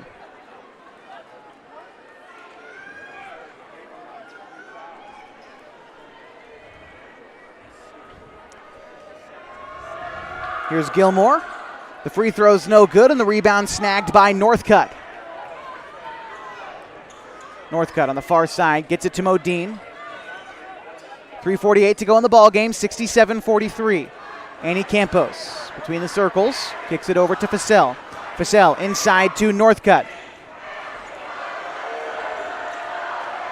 Shot no good. Gilmore collects ahead to Bailey. Bailey driving down low, kicks it back outside to Gilmore, but a foul.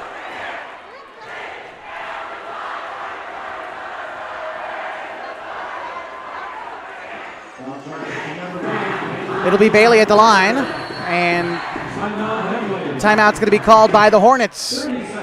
We'll take one too. 67-43, 3.5 to go in the fourth, and the Hornets lead on mybasin.com. What rhymes with great?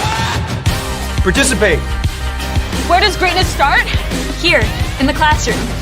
On the stage. In the pool. On the field. Where will your greatness take you? To better grades. To more friends. Yeah! Be great. Participate!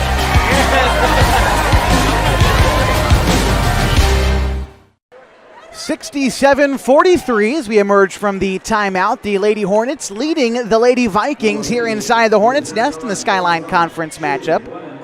Ella Bailey shooting 1 and 1. 12 points tonight for the senior, 10 of which in the first half.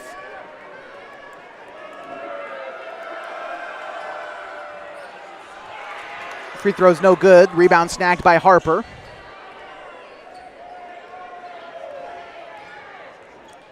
Annie Campos now into the front court. Campos kicking it to Fasel. Fasel now near side, bouncing it down low to Harper. Picked away. Loose ball is collected by Northcutt. Northcutt going to slow things down. Driving along the far side, brings it out into the corner. Has it picked by Lindo, but recollects. Fasel kicking it, or pardon me, Fasel collects in the corner. Mid-range jumper's good.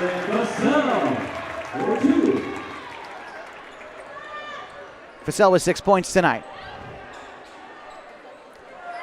It's Bailey for three, no good. Harper with the rebound. Here's Campos with it. Kicking it over to Fussell. Fussell to Northcutt on the far side. Northcutt putting it on the deck. Kicking it back over to Fussell. Fussell inside to Mock. Driving to the rim. Has it blocked by Bailey. Nice defensive play by the senior. Even in a game that feels all but decided, the Vikings still working hard on defense, which you like to see. A few subs in for the Vikings. We'll get you the names as we can. It looks like we've got Anna Dorian, Elizabeth Estes, along with Byington. Relief into the game. Matt Lee driving to the rim, up off the glass, no good. Annie Campos gets the rebound. Here's Annie lofting it ahead to Lily. Lily down low to Harper, spins around off the glass, and we've got a wedgie up in the rim and the backboard. And a group sub in for the Hornets as we collect the basketball. We're going to see Senya Campos, Kennedy Modine, Ashlyn Chernowski, Susie Nichols, and Meredith Brown in for the Hornets.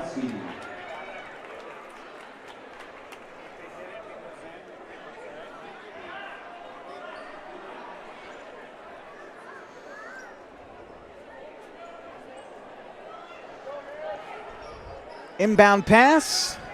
It's taken by Estes along the far side. As we cross the 2-minute mark left to go in the ball game, and it's 69-43.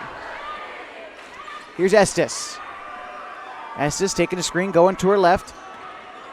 Driving down low and up with the shot for Mazama was Riley Utley into the game. She misses, but now it's Estes at the free throw line. Now at the right elbow, trying to get it inside to Lee. Up off the glass, no good. Rebound goes out of bounds, last touched by Henley. It'll be Mazama basketball. I implore you to stay with us for the boys varsity contest tonight, which will happen approximately 15 minutes after the conclusion of this game. What we'll do is we'll just take a brief intermission, and you won't have to go anywhere. You can stay right here at this link and catch the varsity boys action about 15 minutes after the conclusion of this one on mybasin.com. If you plan on taking a trip here in town in Klamath Falls, of course, you can grab us on the radio as well on 104.3 FM and 960 AM. Mazama basketball, 1:26 to go in the fourth, and they trail 69-43 to Henley. A foul down low as it was Byington who got hacked. She'll head to the line. 0 for 2 at the penalty stripe tonight. That's Henley's 10th team foul. Mazama's only at 3. And it looks like, oh, pardon me, it's just going to be Byington at the line.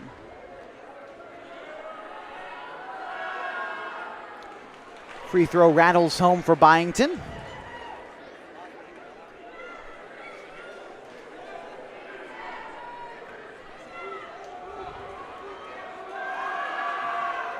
Second free throw is no good. The rebound snagged by Lee, a held ball, but possession goes to the Hornets, as I believe that was Senya Campos tied up with Lee. Now it's Modine. Modine kicking it to Senya on the near side. Back to Modine. Back to Campos. Back to Modine. Over to Meredith Brown on the far side. Getting it over to Nichols for a mid-range jumper that won't go. Rebound is collected by Mazama's Anna Dorian. Dorian ahead to Byington, who kicks it to Estes. Under a minute now to go in the fourth. 25-point game. Here's Estes crossing to her left, driving inside, kicks it outside to Utley. Utley driving down low, spins around, kicks it outside to Lee.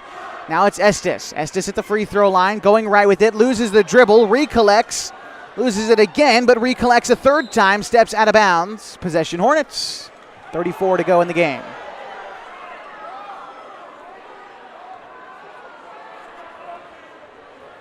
And it's going to be Modine to slowly bring it up the floor for Henley. Kicks it near side to Campos, back to Kennedy. Back to Senya, bouncing it near side to Susie, inside to Ashlyn. Tries to go up with the shot, but has it blocked. A good defensive play there by Mazama. Here's Estes with 12 seconds. Kicking it over And a triple. Bank shot no good. Dorian tries to chase down the rebound, but with 3.3 seconds, the ball goes out of bounds. It'll be Hornets basketball. And this will take us to the final buzzer this evening. The Hornets evening the score and staying alive in the Skyline Conference race, 69-44. We're going to take a break, and when we come back, we'll quickly recap this one for you. And we're getting ready for the varsity boys action next on mybasin.com. Thread. There are many threads that run through our region. There are churches and schools and little league teams that bring us together and bind us into communities. There are roads and cars. There are houses and jobs and businesses, all woven together to make the fabric of our communities. There are financial threads that are part of that tapestry as well. For over 80 years, it's been our pleasure to be headquartered here, providing financial services to generations of our friends and neighbors. From that first savings account, to retirement planning, and all of the cars and houses and groceries in between, we keep your money local, investing it back into our communities, adding more threads to the fabric to make our communities stronger. Pacific Crest Federal Credit Union.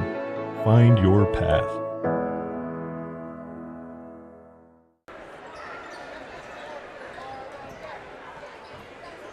Final score tonight from Henley High School. The Lady Hornets taking one away from the Lady Vikings to the tune of 69-44.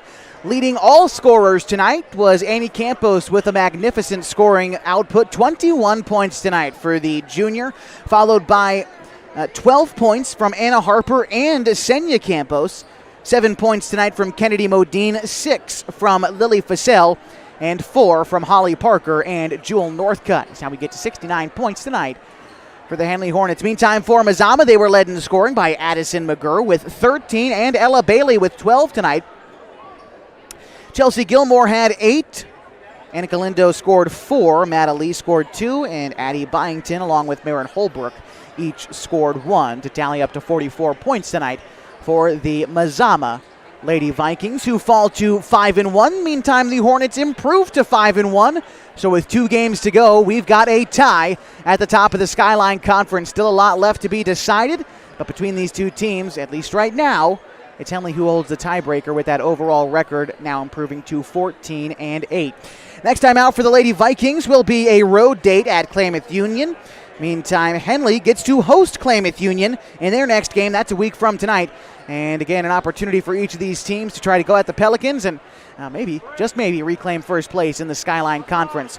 We're going to take a quick break, and when we come back, we will be ready for boys varsity action tonight on mybasin.com. Don't go anywhere, but if you do, join us on 104.3 and 960 Sports. We'll be back.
And a very pleasant good evening, basketball fans, and welcome to another edition of Henley Hornets basketball tonight on 104.3 and 960 Sports HD video on mybasin.com. Tonight we've got a Skyline Conference showdown on Military Appreciation Night here at Henley High School just south of downtown Klamath Falls inside the Hornets' nest. Appreciate you being with us on this fine Friday night. My name is Josh Eldridge. Kevin Petrick going to be joining us momentarily on the broadcast. As you heard it right, the Vikings at Henley High School tonight taking on the Henley Hornets. Henley still with that unblemished league record at 5-0. We saw one undefeated league team fall earlier tonight when the unbeaten Lady Vikings lost to Henley by 25 points earlier this evening. Will the Hornets suffer the same fate? They sure hope not. Not in front of this home crowd, as the Vikings in this rivalry matchup are 2-3 coming into conference play. Only 3 games left remaining on the schedule. We'll take a look at the Skyline Conference as well as the rest of the schedule for each of these two teams as we continue your pre-game coverage this evening on 104.3 and 960 Sports HD video on mybasin.com. The Hornets take on the Vikings next. Comfortable and not corporate. At Klamath Falls Subaru, we built our business on that simple promise. Well, that and some of the best people you're ever going to meet. Hi, I'm Rob Cedar, General Manager at Klamath Falls Subaru. Our 62 employees make it easy for us to live up to our comfortable, not corporate philosophy. Friendly faces, easy answers, straight talk, fairness, and exceptional service. These are the things you expect. These are the things that all of our people deliver. Our management team, sales pros, certified service and body shop techs, lot attendants, and detail experts are all 100% focused on you. Local people putting their friends and neighbors first. At Klamath Falls Subaru, that's the only way we do business. It's comfortable, not corporate. Our team members also spend hundreds of hours each year supporting local charities and events through the Subaru Love Promise. That's the kind of people they are. We're very proud of them. I'm Rob, and this is what makes us comfortable, not corporate. To us, pizza the way it ought to be isn't just our slogan. It's our promise and our passion to give you the best dining experience and the best tasting pizza you expect. For over 40 years, we've been making pizza the way it ought to be. Handmade with the freshest and finest ingredients. Our dough is made fresh daily, and we use 100% whole milk mozzarella cheese and toppings edge to edge. There's pizza, and then there's Mountain Mike's Pizza. Pizza the way it ought to be. The innocence of youth. Is there anything any better? But soon they'll be in high school and facing all the same challenges you faced. How to make friends, how to fit in, how to be cool. We want our children to have everything they'll need to live fulfilling and productive lives. Make sure the kids in your family are among the more than 120,000 participants here in Oregon who take part in high school sports or activities.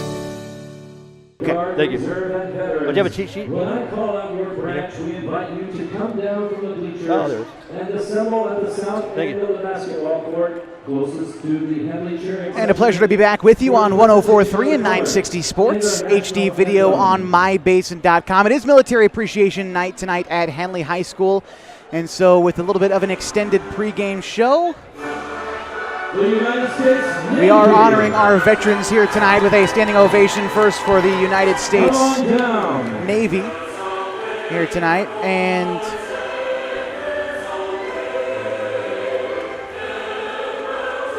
it's been a packed house tonight inside the Hornets' nest, not only with all of the military veterans, both former and current, in attendance tonight, but also each student section in attendance this evening. Of course, the Hornets wearing their camo for Military Appreciation Night. If you look too hard, you might miss them.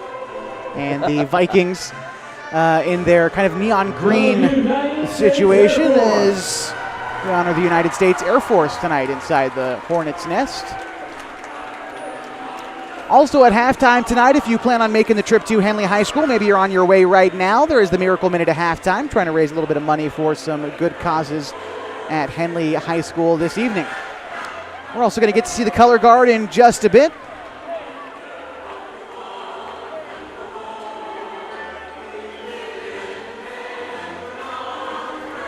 And as we continue to honor the folks in uniform tonight at Henley High School, We're actually going to take one more break here on the pregame show on 104.3 and 960 Sports, HD video on mybasin.com.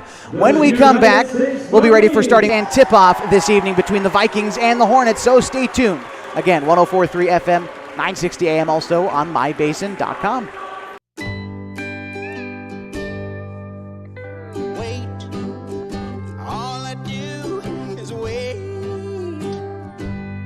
So lonely, I just sigh and moan. Seems like I've been waiting forever, wondering if you're coming home. I just saw your face, I know you're coming home. I swear there is no place home. And then I heard your voice. I know you're coming home. I know you're coming home. This is where unconditional love and immeasurable happiness reside. This is home. Coltwell Banker, where home begins. Thanks to Les Schwab Tires, I'm a confident backseat driver, but Mom's a little stressed about spending. Remember, deep breaths and watch your speed. Even though we're watching our wallets, Les Schwab is still watching out for our safety. So turn here. For a limited time, save up to $150 instantly on select sets of 4 tires. Les Schwab Tires, doing the right thing since 1952. Sports was kind of what defined me as a person. I loved to play every sport I could possibly play. The Abbeys was really the family stomping ground for all of our community. Saturday afternoon soccer tournaments, we'd head over to Abbeys afterwards. And then when we got up into middle school, on our way home, we'd stop at Abbeys after basketball games. When I go home, I want to see 2 things when I drive through Winston. I want to see my Abbeys and I want to see my high school. And those are the 2 memories that stick out the most to me. Still a couple of minutes away from tip-off tonight at Henley High School as we've honored some of our nation's best, the men and women in uniform on Military Appreciation Night, and now we are getting ready for the presentation of the colors by the Henley ROTC.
Ladies and gentlemen, we have one more. Round of applause for Henley's touch-up class. And that was the Henley Junior ROTC retiring the colors along with the national anthem performed tonight by the Henley Choir, directed by Mr. Christopher Benjamin, as we welcome you back courtside to Henley High School, the site of tonight's Skyline Conference showdown between the MAZAMA Vikings and the hometown Henley Hornets. My name is Josh Eldridge, Kevin Petrick along with me tonight as we are ready to meet the starting five. First, with the MAZAMA Vikings. Trevor Anderson, number 2, a senior, along with sophomore number 4, Kai Hunt. Number 24, senior Tyler Aguiar, along with number 33, another senior, Bryce Worrell. Number 34, the big man down low, senior Keegan McDonald. The Vikings are coached by Ryan Millsap, assisted by Kyle Gomez. And now it'll be time to meet the starting five for the hometown Henley Hornets as we're turning out the lights tonight. It's a big one, Kevin. You got to have the cool intros. Yeah, they are. They're doing all the tricks tonight. Always a big one tonight as the Vikings come to town. Only about a 10-minute drive and a handful of miles between these two schools. This is the 70th time these schools have squared off in their history. And now you need to get loud for your Henley Hornets. Let's meet the starting five for the Henley Hornets. Starting at guard, number 10, a senior, Owen Sheen. At forward, number 12, a senior, Blaine Boersma. At the other forward position, it's senior, number 14, Shaw Stork. At the shooting guard position, number 24, Luke Bennett. And the big man down low, it's junior, number 44, Marcus McCready. The Hornets are coached by Mr. Luke Hammond and assisted by Thomas Loney.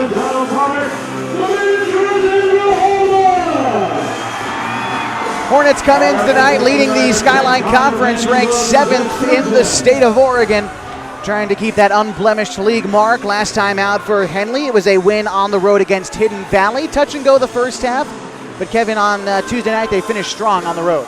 Yeah, Henley has a formula, it seems, in these league games especially. They kind of keep the game close. In the second half, they've tended to just break the game open. Opening tip-off controlled by Henley as Boersma goes quickly up with the shot. It's no good, and the rebound collected by Mazama's Worrell. Now coming onto the near side, it's going to be Kai Hunt for Mazama. Hunt moving right up against Stork. Kicking it over now to Aguiar. Aguiar with a mid-range jump shot. He hoops it. Striking first tonight is Aguiar for Mazama. Now Boersma into the front court. Kicks it over to Stork. Now it's near side to Sheen. Sheen at the right elbow with a mid-range jumper. That one rattles out, no good. McDonald cleans the glass. Kicks it ahead to Hunt. Hunt now into the front court to Worrell. Worrell steps back. Now it's Aguiar. Aguiar moving left, tries to kick it to Worrell now in the near corner. Worrell driving left baseline, terminates the dribble, kicks it back outside to Aguiar. Now it's going to be over to Anderson, top of the key. Kicks it over to Hunt on the right side, back to Aguiar. Guarded by Bennett between the circles. Now to McDonald, well beyond the arc, driving against McCready, and a whistle.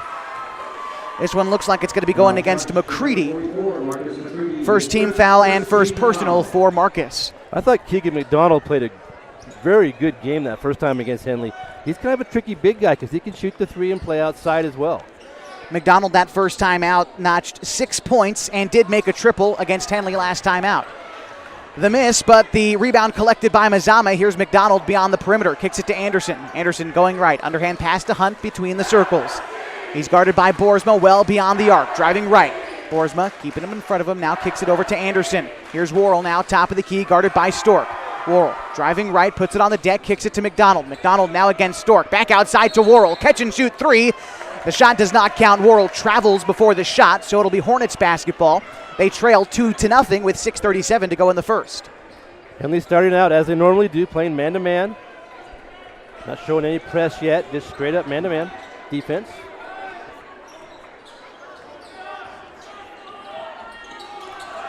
Stork driving to the rim, gets tied up. It's going to be a blocking foul down low against the Vikings. As Shaw drove inside. It's going to be Worrell who picks up the foul, his first and his team's first. Boersma inbounds it to Sheen, moving left, kicks it to Bennett. Well beyond the arc, now to Boersma near side. Boersma kicks it to Stork, top of the key. Stork fakes right, goes left, up with the shot, soft touch, no good. Marcus gets the rebound and gets fouled on the putback attempt, and he will head to the line for 2. That's 2 consecutive possessions for the Hornets where Shaw Stork has just found a little daylight and gone right to the rim. He did a good job of that Tuesday night at Hidden Valley, and he's showing his aggressive nature to the hoop again tonight. McCready gets a big rebound, and he'll get some free throws. And it was also McCready who on Tuesday led his team in scoring with 15 points, makes his first free throw. Now we're awaiting his second.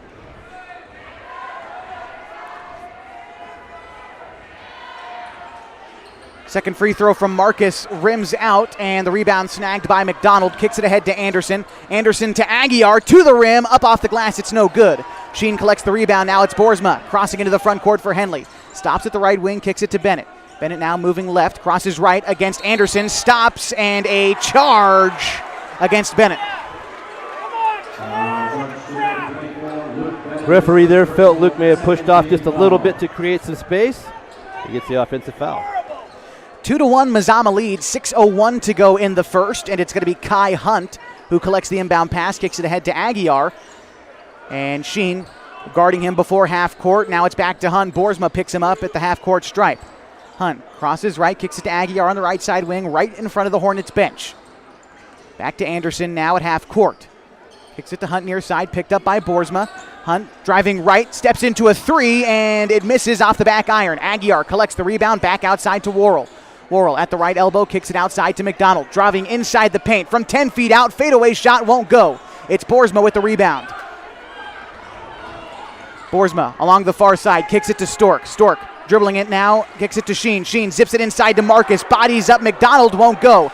Rebound is collected by Shaw, who goes up with the shot and travels before the shot attempt. Henley doing a nice job of collecting rebounds. That time was unfortunate. They turned it over on a travel. But for the most part, early here, dominating the boards. It's going to be Anderson, guarded by Bennett. He gets into the front court, kicks it now to Aguiar on the far side. Aguiar puts it on the deck, again picked up by Bennett. Inside to Worrell, guarded by Stork. Worrell, head fakes, now goes up with the shot on the right block. It's no good. Marcus cleans the glass. Here's Boersma now into the front court for Mazama. Dribbles behind his back, kicks it out to Sheen for a far corner 3. Up off the rim, no good. Battle for the boards is won by Aguiar. Good look that time, just wouldn't fall. Here's Hunt now near side. Hornets still looking for their first field goal. They trail 2-1, 4.5 to go in the first. Hunt kicks it over to Anderson on the far side, zipping it inside to Worrell, outside to McDonald. McDonald guarded by McCready beyond the arc. Driving into the right side, kicks it out to Anderson for a top of the key 3. It rattles home. 3 pointers will keep Mazama in this game for sure. They have a 4-point lead. Here's Boersma with it now. Kicks it to Bennett. Bennett head fakes a 3. Driving inside into the paint from 10 feet out. Gets fouled. And he'll head to the line for a pair. Henley really looking to get to the rim here early. That seems to be their game plan to open the game. Not too different from what we see from them most nights. Right. Bennett at the line for 2. The first one is good. Makes the score 5-2. We will remind you that tonight's broadcast is brought to you by Les Schwab Tires. Having the right set of tires and wheels on your vehicle is just part of an essential safety checklist. That's why Les Schwab does more than install just tires and wheels. Come on in for a free pre-trip safety check. They'll take care of you at Les Schwab Tires. Second free throw is no good. Rebound collected by Marcus. Back outside to Boersma for 3. No good. And Anderson collects the rebound for Mazama. It's 5-2 Vikings, 4:01 to go in the first. Here's Hunt now, kicking it over to Anderson on the far side. Anderson to McDonald, now top of the key. McDonald for 3. Front iron, no good. Worrell with the rebound, goes back up with the shot, and he will be hacked on his way to the rim. One thing interesting about the strategy here for Mazama, having McDonald, their big center, shoot the 3, he also brings Marcus McCready out to guard him. So keeping him away from the rim allows for some more rebounds, and in that case, Mazama did get a second chance rebound. So a little bit of strategy going on there. Sort of a similar thing that Phoenix had done earlier in the season with their big man. Right. Worrell misses the first free throw, and we've got a sub in for the Hornets as Bennett takes a seat on the bench. Aiden Hayes in his stead. Also checking in for Mazama is going to be Nakai Pelletier. Here's Worrell's second free throw attempt. That one is good. So the score now 6-2 Vikings. 3:53 to go in the first. Sheen kicks it to Stork near side. Stork puts it on the deck, zips it inside to Hayes, outside to Sheen for a look at three. It's good. It's 6-5. Mazama leads. After that triple from Owen Sheen. Here's Hunt, dribbling left side. Taking the Worrell screen, going right. Driving now that right block, kicks it outside to McDonald, now to Anderson for three. That one won't go. Here's Boersma collecting the rebound and crossing the half-court stripe. 1 point ball game. Boersma crossing to his left, driving to the rim, kicks it to Marcus for a nice pass and finish. Good passing from the Hornets for the easy basket. Hornets take the lead, 7-6, 3:08 to go in the first. McDonald driving down low, and McCready bothers the shot and gets the rebound. Boersma zips it ahead to Hayes. Hayes driving the lane, up with the shot, no good. Marcus with the rebound, back up, it won't go either. Finally, on the third attempt, Marcus gets it to drop. Now it's Mazama on the other side. Anderson on the right wing, kicks it to Worrell in the far corner. 9-6, Henley leads, 2:42 to go in the first. Here's Hunt with it, top of the key, kicking it now near side to Pelletier. Pelletier bounces it to McDonald, steps back beyond the arc. Now to Anderson between the circles. Kicks it to Worrell, near corner, three, good. Tie ball game, 9-9, 2:26 to go in the first. Sheen now in the far corner, trying to drive that left baseline, gets a blocking foul drawn against Worrell, so Sheen will head to the line for a pair. That was quite a collision down there, but Owen definitely had the advantage. He had to step on his defender, and he drew the foul and will go to the line. Tonight's broadcast on mybasin.com, brought to you by Abby's Legendary Pizza. If you're looking for a great place to eat, head to one of Abby's Legendary Pizza locations for some of the best pizza in the Basin at 1919 Austin Street or 2226 Shalleck Street near OIT. Abby's Legendary Pizza is a proud supporter of high school sports. Sheen with a perfect trip at the line makes the score 11-9, 2:21 to go in the first. And now it's Mazama operating into the front court. Pass intended for Baker is recollected by Moya. Moya kicks it now near side to Hubble. Hubble driving inside. 12-foot jumper won't go, and Boersma collects the rebound. Both teams going to the bench here for the first time. Stork kicks it outside to Boersma. Boersma head fakes a three. Driving the right block, up off the glass, it won't go. Baker collects the rebound, but he's hassled by Boersma down low. It'll be a foul against Blaine. Offensive rebounding has been a friend to the Hornets early. That time couldn't quite corral the ball. And Mazama will inbound under their own basket. Chris Janney in for the Hornets and Aguiar in for the Vikings.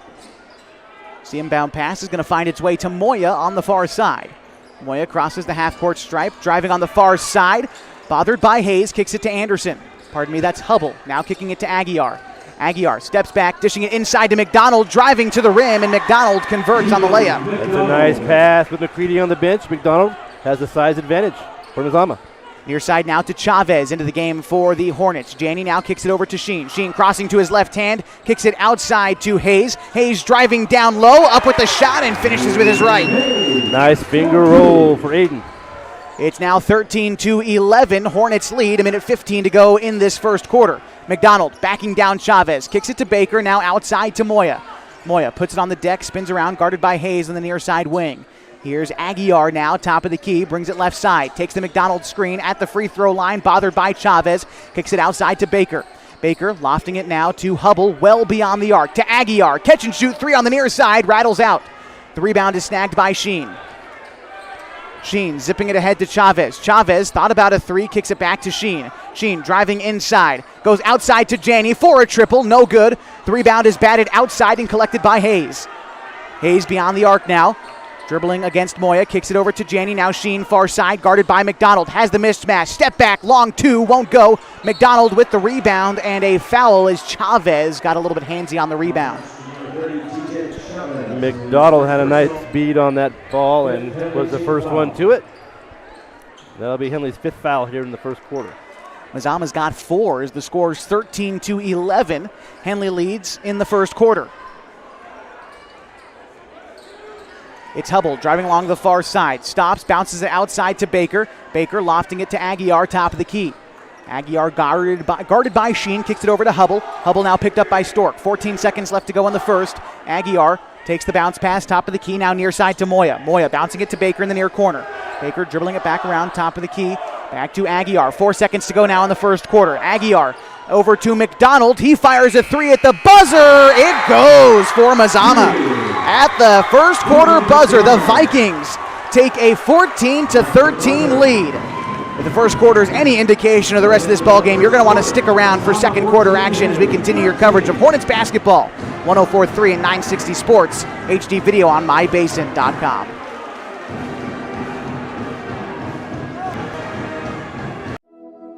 Threads. There are many threads that run through our region. There are churches and schools and little league teams that bring us together and bind us into communities.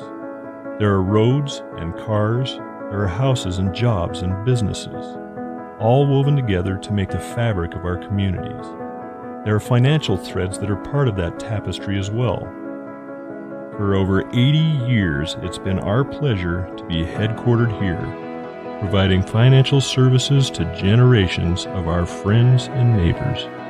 From that first savings account, to retirement planning, and all of the cars and houses and groceries in between, we keep your money local, investing it back into our communities, adding more threads to the fabric to make our communities stronger.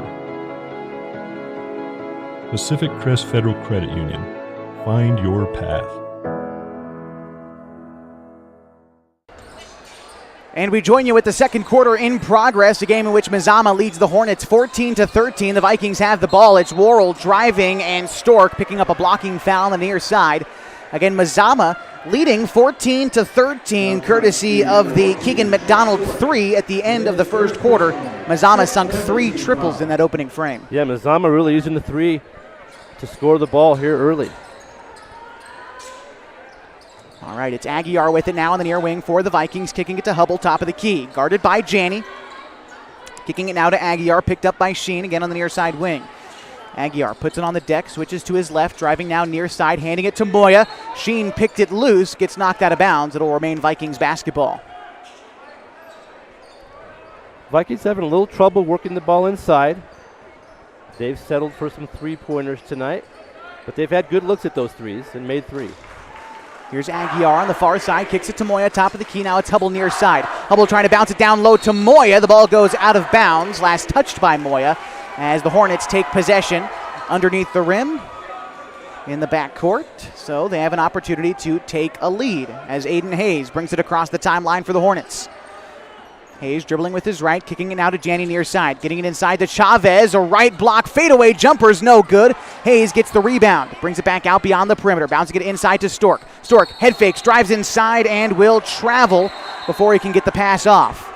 Another second chance for the Hornets. Couldn't convert on that one. They've done a nice job on the rebounding, especially on their offensive end. Working hard on that glass, just trying to get it to fall through the hoop. McCready back in the ball game for the Hornets. Inbound steal for Henley, kicks it to Sheen, and he knocks one down from about 8 feet out. Hornets take the lead back. That's the third lead change early in this one as they're ahead 15-14, 6:50 to go in the second. Now it's Mazama, kicking it to Moya. Moya to Aguiar, head fakes a 3, driving left, mid-range jumper's no good, and the rebound snagged by McCready. Ahead to Stork. Stork taking it now into the front court. Now it's Hayes beyond the arc. Hayes kicking it to Sheen. Sheen driving inside, fakes the handoff to Stork, driving around the right lane, kicks it back outside to Shaw, driving to the rim. What a find by Sheen for 2 points. That was a nice cut right down the lane. 2 points for the Hornets. Shaw's first 2 points of the night puts his team up 17-14 with 6:13 to go in the second.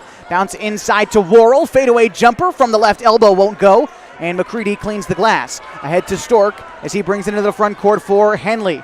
Pass intended for Sheen goes saved by Worrell, and Moya takes it. Moya trying to go coast to coast. Up with the shot off the glass. It's good. Moya with his first couple of points tonight. Or pardon me, that was Moya for his first 2 points. Stork now to the near side for Hayes. As the score 17-16, Henley leads. Sheen top of the key over to Stork on the far side.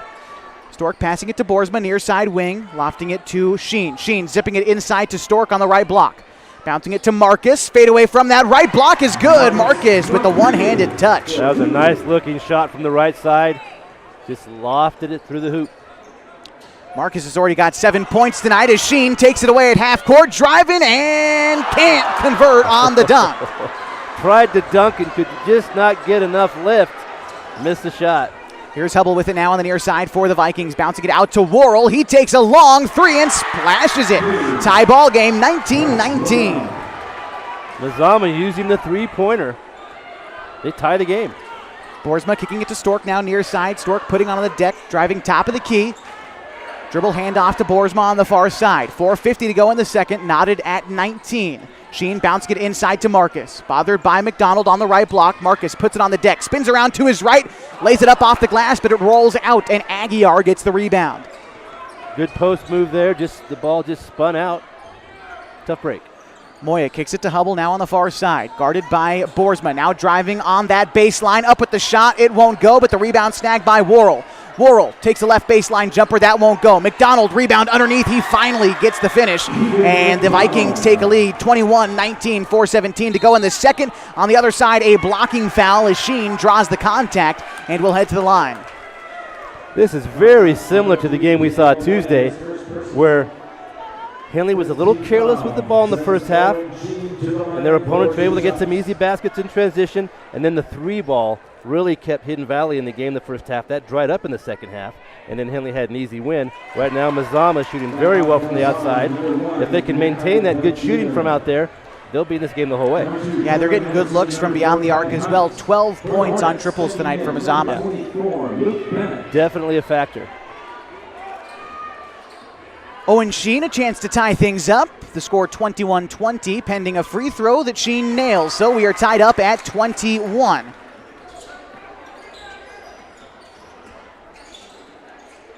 Hunt passing it to McDonald, spinning to his right, head fakes, moves to his left, can't get it to go. Worrell with the putback, blocked by McCready. Worrell gets the rebound, pass inside to Anderson, who gets fouled, and the bucket's good. Last couple trips down the court, MAZAMA's really focused on the offensive boards, and they've scored a few points from that, and they take the lead. Anderson headed to the line for his first free throw of the night. He's got 5 points otherwise. As Owen Harper checks into the game for Shaw Stork, the first time we're seeing Owen tonight. Here's the free throw from Anderson. That one rims out no good, and Sheen skies for the rebound. Now the Hornets in transition. Sheen trying to drive to the rim will get fouled in transition, and on shooter, it'll remain Henley basketball. Henley is so good at that. They waste no time at all. They get the ball out of the basket on the end line, and they rush it up the floor before their opponent could even set up in defense. So they're going to give Sheen the shooting foul on that, maybe? The PA announcer said something. They're talking about it. It's going to be under the basket, I think. Yeah, they're taking away the shooter. So Sheen will inbound underneath the bucket in front of the Henley student section. Gets it to McCready. Now to Boersma, top of the key. Zipping it inside to Sheen. Fadeaway shots no good. McDonald with the rebound. Pelletier kicks it to Anderson. Anderson back to McDonald, who settles in for a three. Front iron no good. Sheen with the rebound, but McDonald bothers things, goes up for the shot. Boersma gets the rebound on the second chance. Kicks it ahead to Sheen. Sheen now down low to Marcus, and Marcus gets fouled. And we'll see if this one's on the shot. I think it is. Once again, just amazingly fast up the floor on the Henley offensive side.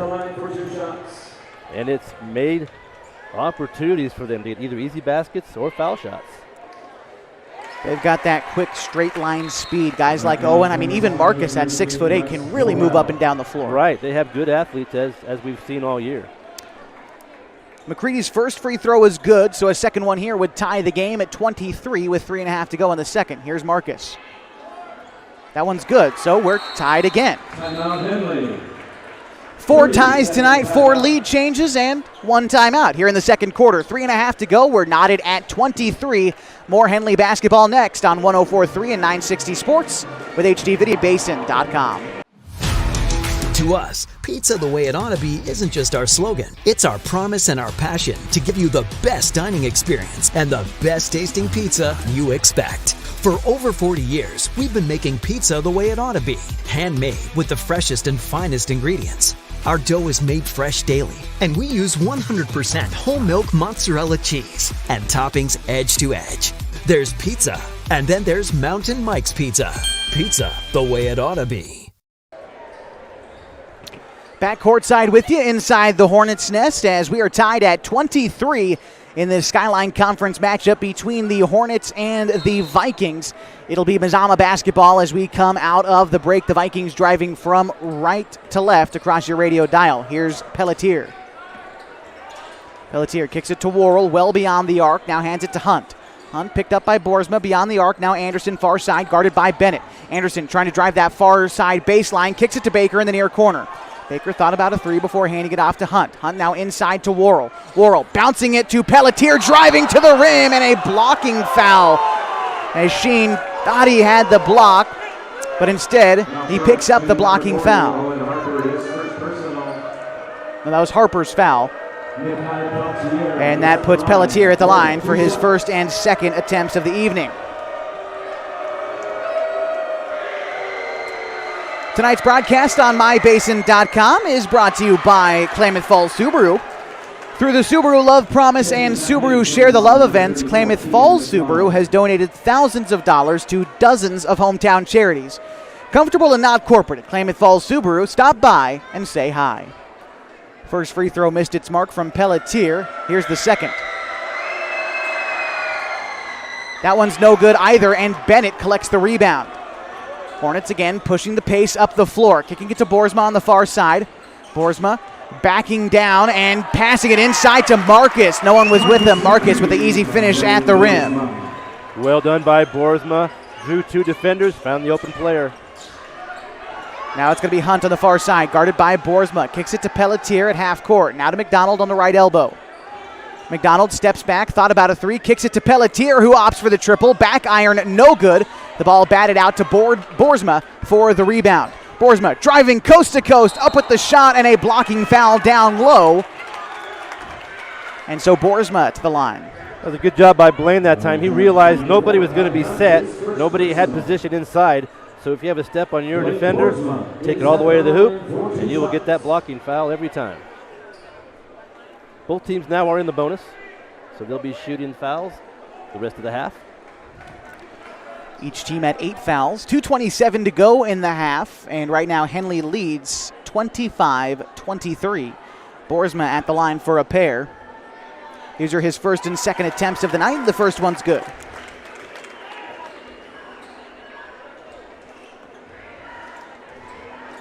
Here's Boersma again. The second one's good. 27-23, the Hornets lead Mazama. 2:23 to go in the second.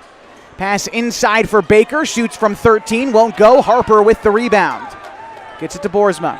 Boersma lofting it ahead to Bennett near side. Bennett back to Boersma, driving inside, up with the shot, won't go. The rebound batted out to Hunt, who collects. Hunt now trying to push the pace for the Vikings, dribbles down near side, switching to his left, now goes right. Hunt passes it outside to McDonald. McDonald driving the left block, spins to his right, has it picked loose, and the ball collected by Sheen. Sheen now driving against the Vikings inside, and another blocking foul, and the Hornets seeking contact in the paint. So far it's working for them. Yeah, absolutely, Josh. That's exactly what they're doing. They realize they have the speed advantage once they get over half court, and they're just taking it right to the hoop. Sheen from the line tonight is a perfect 4 for 4. 5 for 5.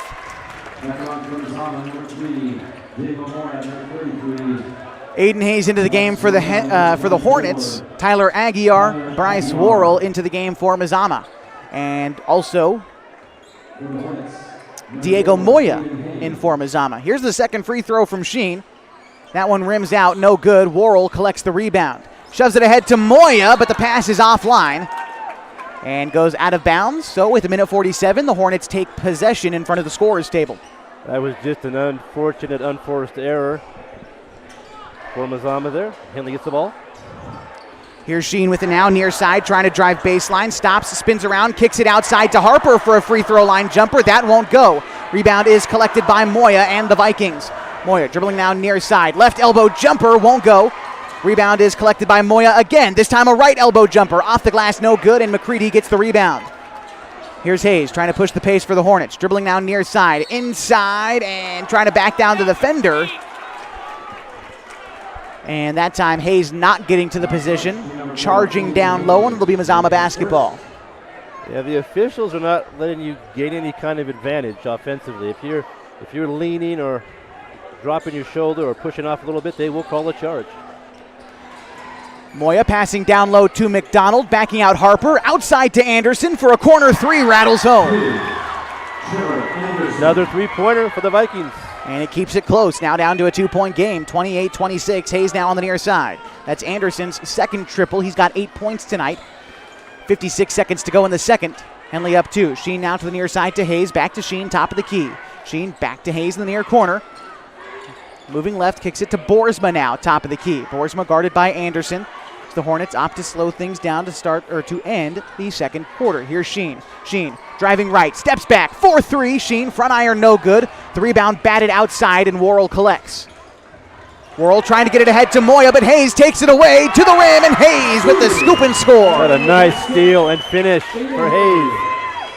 Kicking it ahead to Anderson. Anderson opts for a triple. That one's no good. Battle for the rebound on the far side is won by... and out of bounds. Possession Hornets, as no one won the rebound battle, but Anderson touched it as it went out of bounds. Owen Harper playing some nice defense. He's been in a few of the last scraps down there, either getting the rebound or forcing the ball to his teammate. Nice play. Hornets lead 30-26, 14 and a half seconds to go in the second. And here's Boersma bringing it up the floor. Now 10 seconds. Gets it to Bennett. Now back to Boersma. Boersma to Sheen on the far side. Sheen driving baseline. Kicks it out to Bennett. Near side three. Won't go. The rebound is collected to Boersma. Spins to the rim. The shot blocked by Pelletier. And that brings us to the end of the first half. 30-26.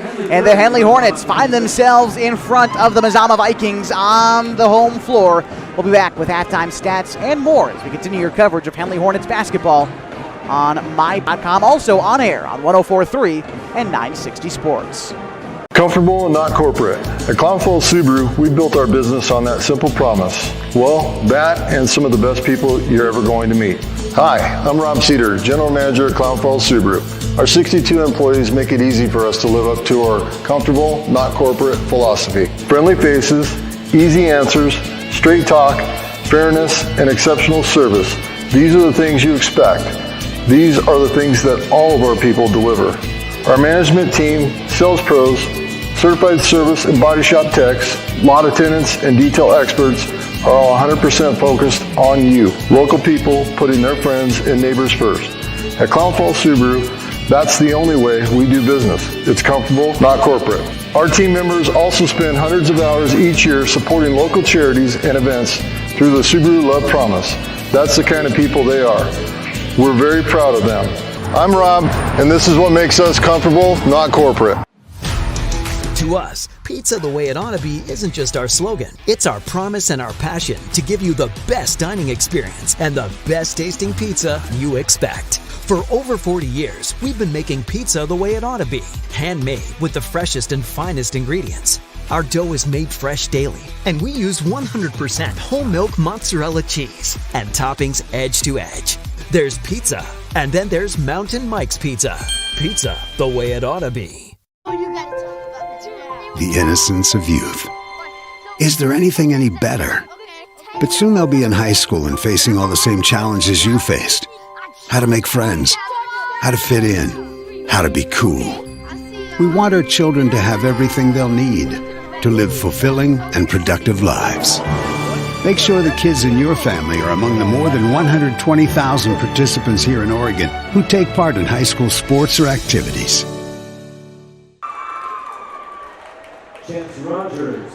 It's halftime tonight at Henley High School, and through 16 minutes, the Hornets lead the Vikings 30-26. Leading scorer tonight for Henley through one half. Marcus McCready's got 10 points tonight, had another big game, followed by Owen Sheen with 9 points this evening. 4 for Aiden Hayes, 2 for Shaw Stork, and 1 for Blaine Boersma and Luke Bennett. Meantime, for the Vikings, they are led in scoring by Trevor Anderson with 8 points tonight. Keegan McDonald has got 7, followed by Bryce Worrell, notching 6. 2 for each of Tyler Aguiar and Diego Moya is how we tally up to 26 tonight for the MAZAMA Vikings. They've kept things close with 12 points off 3-pointers, but they still find themselves down 4 at halftime. The Hornets are playing good ball.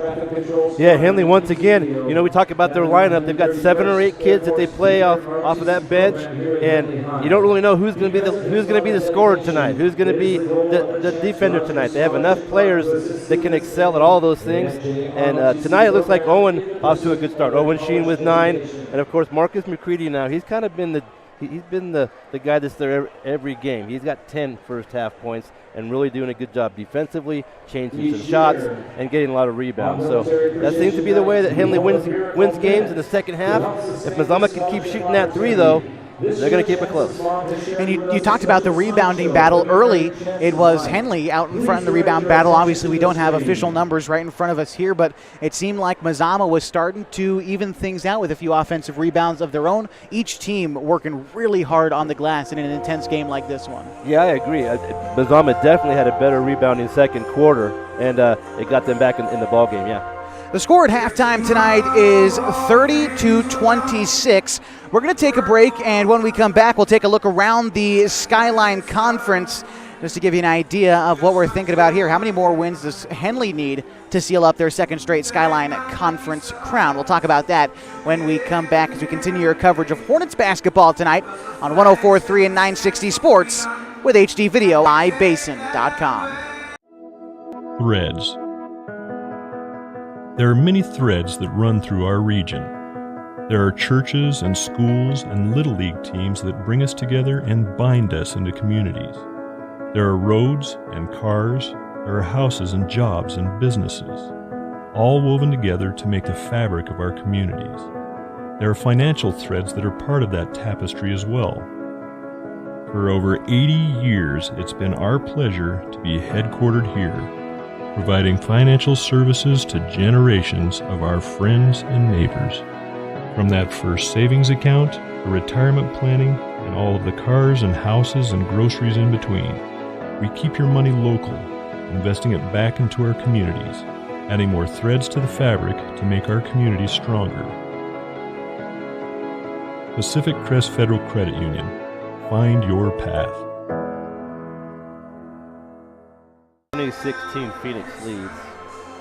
And we're back on 104.3 and 960 Sports. HD Video tonight on mybasin.com. Hornets in front of the Vikings 30-26 at halftime tonight. Henley looking to stay undefeated in conference play.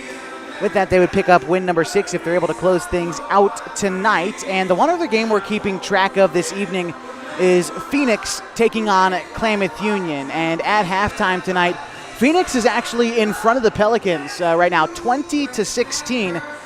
And so by my calculations, if Klamath Union ends up losing and Henley ends up holding on for a win, that would guarantee Henley, at the very least, a share of the Skyline Conference title for the second year in a row. So as we start to come down the stretch in the final 2.5 games of the season, Kevin, you can start to see which teams might be, playing beyond these final 3 games of the season. Yeah, I mean, I think it's safe to say that the rosters really across the board are pretty even. There are a lot of talent on all the teams, and even though Henley has stretched some leads out and won some games easily, the opponents have been in the games for 2 or 3 quarters. So some good talent in this league. You never know who will win, like a Phoenix and KU game or Hidden Valley. So definitely it keeps it interesting every week. Henley's won every game so far, so they're obviously in the driver's seat. But, these last 3 games will be interesting.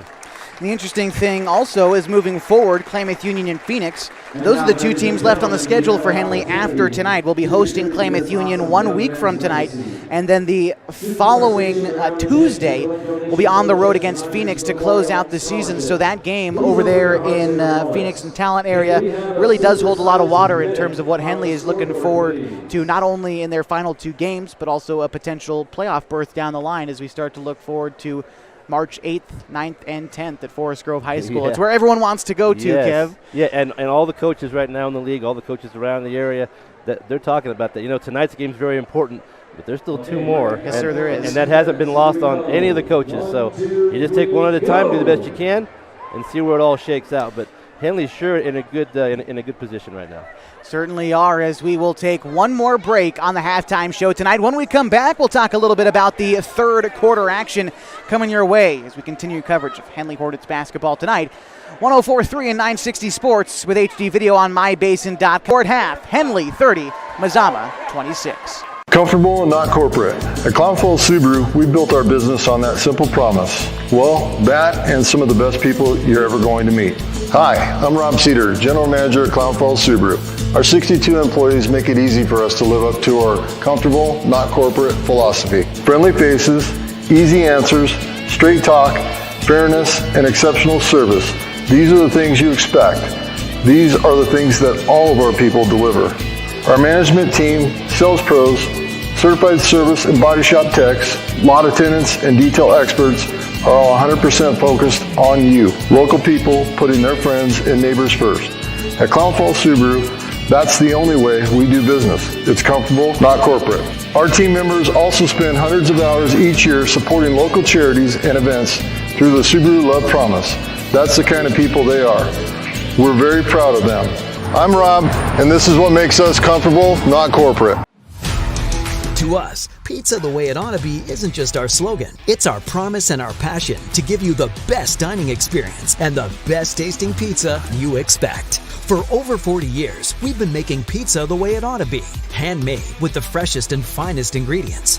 Our dough is made fresh daily, and we use 100% whole milk mozzarella cheese and toppings edge to edge. There's pizza, and then there's Mountain Mike's Pizza. Pizza the way it ought to be. The innocence of youth. Is there anything any better? But soon they'll be in high school and facing all the same challenges you faced. How to make friends, how to fit in, how to be cool. We want our children to have everything they'll need to live fulfilling and productive lives. Make sure the kids in your family are among the more than 120,000 participants here in Oregon who take part in high school sports or activities.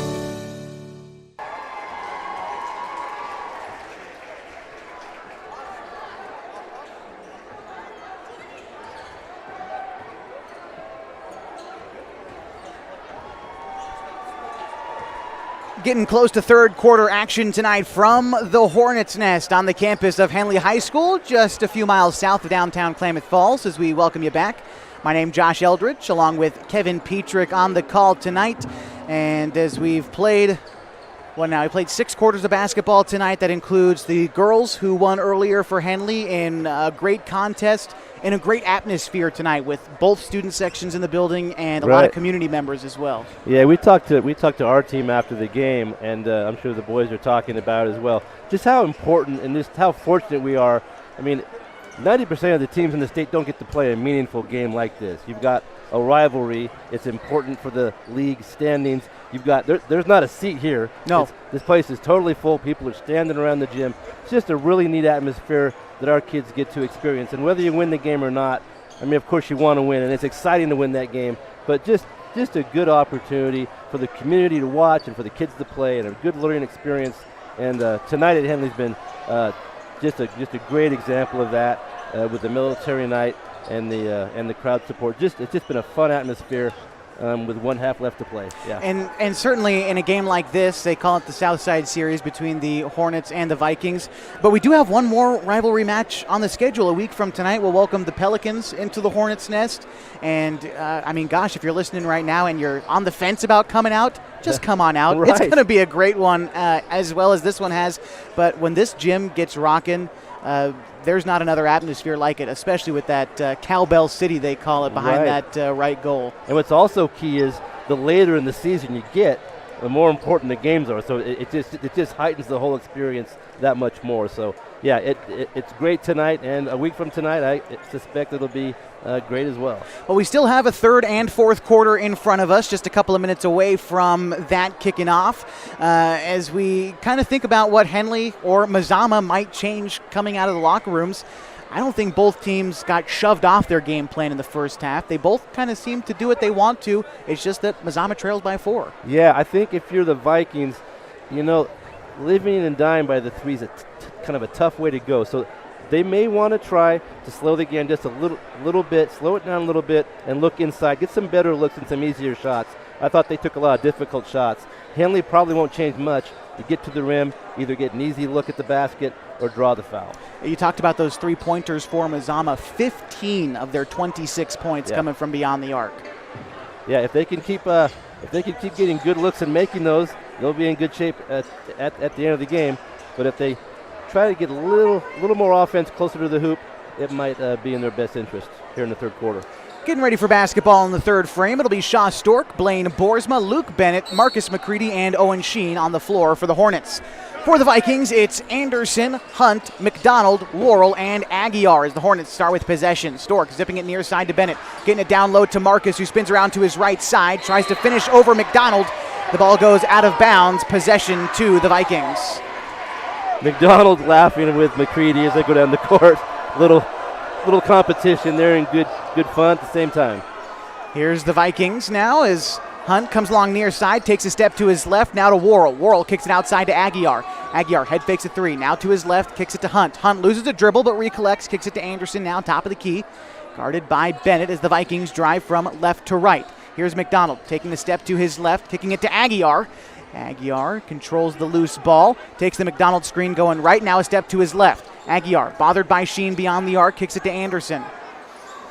Anderson puts it on the deck, begins the play, now to Worrell near side. Worrell moving right at that left elbow, now to McDonald inside on the right block. Out to Worrell, 4-3. That one's off the front of the rim, no good. Out of bounds, possession Hornets. Yeah, Mazama did take their time, took about a minute off the clock there, and didn't convert on the shot. Here come the Hornets. Boersma kicks it to Sheen on the far side. Guarded by Worrell, trying to get it inside to Boersma. Collects the fastball outside to Bennett. 4-3, no good. Rebound out of bounds. Possession Hornets. And this is what we're talking about with the two student sections in attendance tonight, going back and forth at each other, just adding to the great atmosphere tonight as McCready takes the inbound pass. Kicks it to Boersma. Boersma out to Bennett on the far side. Tries for another 3. That one rattles out. Aguiar with the rebound. Again, 30-26. Henley leads, 6:39 to go in the third quarter. Aguiar steps back. Long 2. Won't go. Boersma with the rebound. Boersma kicking it to Sheen. Sheen steps to his right. Underhand pass to Stork. Stork trying to get it inside to Bennett, but the pass not timed correctly. Goes out of bounds. Mazama ball. I think Mazama's making an effort to get back a little quicker on defense, not allow easy transition points, and playing a little stiffer defense. Neither team scored yet here in the third quarter. Here's Hunt, bringing it around top of the key, kicks it right side to McDonald. McDonald brings it around top of the key, fakes the handoff to Aguiar, kicks it outside to Hunt. Hunt zipping it to Aguiar, top of the key, guarded by Sheen, bouncing it inside to McDonald. McDonald up against McCready, and McCready gets a hand on it. It's wiped away, ahead to Sheen. Sheen now in the corner, now near side. Sheen underhand pass to McCready. What a feed and what a finish by Marcus. Coast to coast for McCready. Blocks the shot, ends up with a lay-in. McDonald now near side for Mazama. Has the shot bothered at the free throw line. Kicks it outside to Hunt for 3, and he drills it. Nice shot. Pulls Mazama within 3. Now it's Stork, top of the key, kicking it over to Sheen. The score 32-29, 5.5 to go in the third as Sheen backs up to half court. Kicks it now to Boersma on the far side. Boersma guarded by Worrell, gets it inside to Bennett. Bennett underhand pass to Boersma, but the shot blocked by McDonald. Now it's into the front court to Hunt for the Vikings. Hunt backs up beyond the perimeter, kicks it to McDonald. McDonald driving down low against Marcus, stops the dribble, kicks it outside to Worrell. Worrell saves it from going out of bounds, but kicks it right to Boersma. Boersma in transition, shovel pass to Sheen, up at the layup, won't go. Sheen with the rebound, tries for the putback, that one's good. Good effort, just staying with the basketball. Near side now to Aguiar, 4-3, and he answers. The score now 34-32, under 5 to go in the third, and the Hornets lead. Impressive three-point shooting by Mazama. Bounce pass inside to Bennett, back outside to Boersma, inside to Stork. Stork feeds to McCready, who's there for the finish. Marcus with 14 points tonight, his team up by 4, 36-32, 4:36 to go in the third. Here's McDonald now at the top of the key, kicks it to Hunt. Hunt Switches to his left hand, takes the McDonald screen, loses the dribble, and Boersma tries to bother him. Back to McDonald, and he gets it to Hunt. Hunt backs up, top of the key. Kicks it now to Anderson in the near corner. Anderson tries to find Worrell down low. Worrell draws contact and gets the bucket. That was a nice cut by Worrell. He kind of snuck out of bounds and kind of just made his way under the basket unnoticed, and then he shot right into the key and received the pass, and he'll have a chance at a three-point play. The Vikings' Baker checking in for McDonald. Here's the free throw on the way from Worrell. He's 0 for 2 thus far. Makes that one. Now a one-point ball game, 36-35. The Hornets lead, 4:12 to go in the third. Boersma kicks it to Stork near side. Stork driving left, takes a step to the rim, kicks it to Marcus, who can. He does finish. Marcus with a roll on the rim, 2 more points. That adds up to 16 tonight for the junior big man in the Hornets. Now it's Worrell near side. It's a 3 that rattles out. Anderson there for the rebound, kicks it outside to Hunt. Hunt in a long 2. That one won't go either. Anderson bats it outside for a rebound, but it goes out of bounds on the far side. It'll be Hornets basketball. Henley will get the ball here. Last 2 times down, Shaw Stork making the extra pass. He probably could have taken the shot, maybe a 6 to 8 footer. Made the extra pass to Marcus inside for the easy basket. Here's Boersma with it. Going left, takes the Marcus McCready screen, now to Stork, top of the key. Stork dishing it over to Sheen on the far side, gets it down low to McCready, who, what do you know, finishes again. 18 points tonight for Marcus McCready. His team up 5, 3.5 to go in the third, 40-35. Hunt now on the far side, operating against Boersma. Takes a screen, going to his right, now crosses left, driving down low, takes a step to the rim, fadeaway jump shot off the right elbow. The shot no good. Baker with the rebound, has the shot rejected by McCready. Sheen is going to be blocked in transition, and the foul going to go against Anderson. And McCready is leaving his paw prints all over this game. Yeah, this third quarter is all about Marcus McCready getting position. He's got excellent position inside, making it very easy for his teammates to get him the ball and getting easy hoops. I think he has 8 this quarter. Is that right? Yes, sir. He's got 8 this quarter. That tallies up to 18 on the ball game. Boersma driving down low. A blocking foul against Worrell should send Boersma to the line for a pair.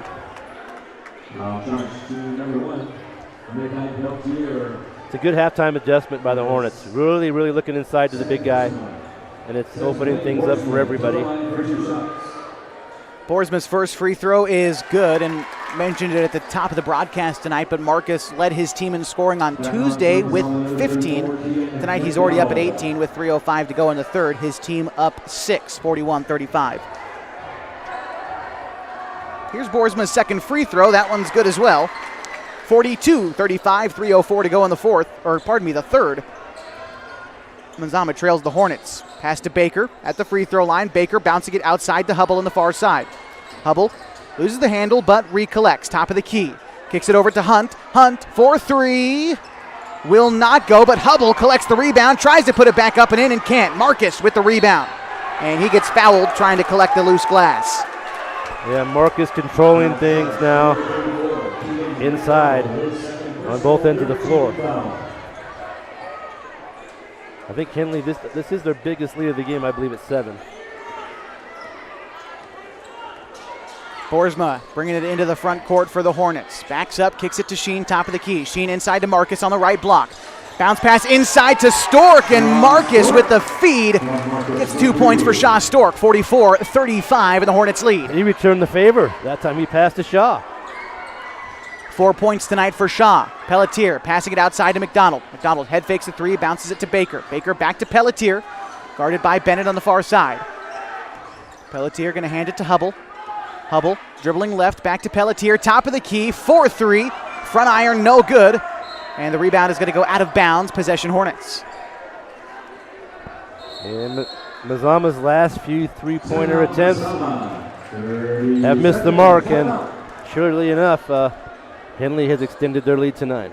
We're going to have timeout on the floor, 44-35, and the Hornets lead. 2:04 to go on the. You got Hornets basketball on 104.3 and 960 Sports with HD video on mybasin.com. The innocence of youth. Is there anything any better? But soon they'll be in high school and facing all the same challenges you faced. How to make friends, how to fit in, how to be cool. We want our children to have everything they'll need to live fulfilling and productive lives. Make sure the kids in your family are among the more than 120,000 participants here in Oregon who take part in high school sports or activities. Back inside the Hornets' nest with third quarter action. 2:04 to go in the period, and the Hornets are up 44-35 over Mazama.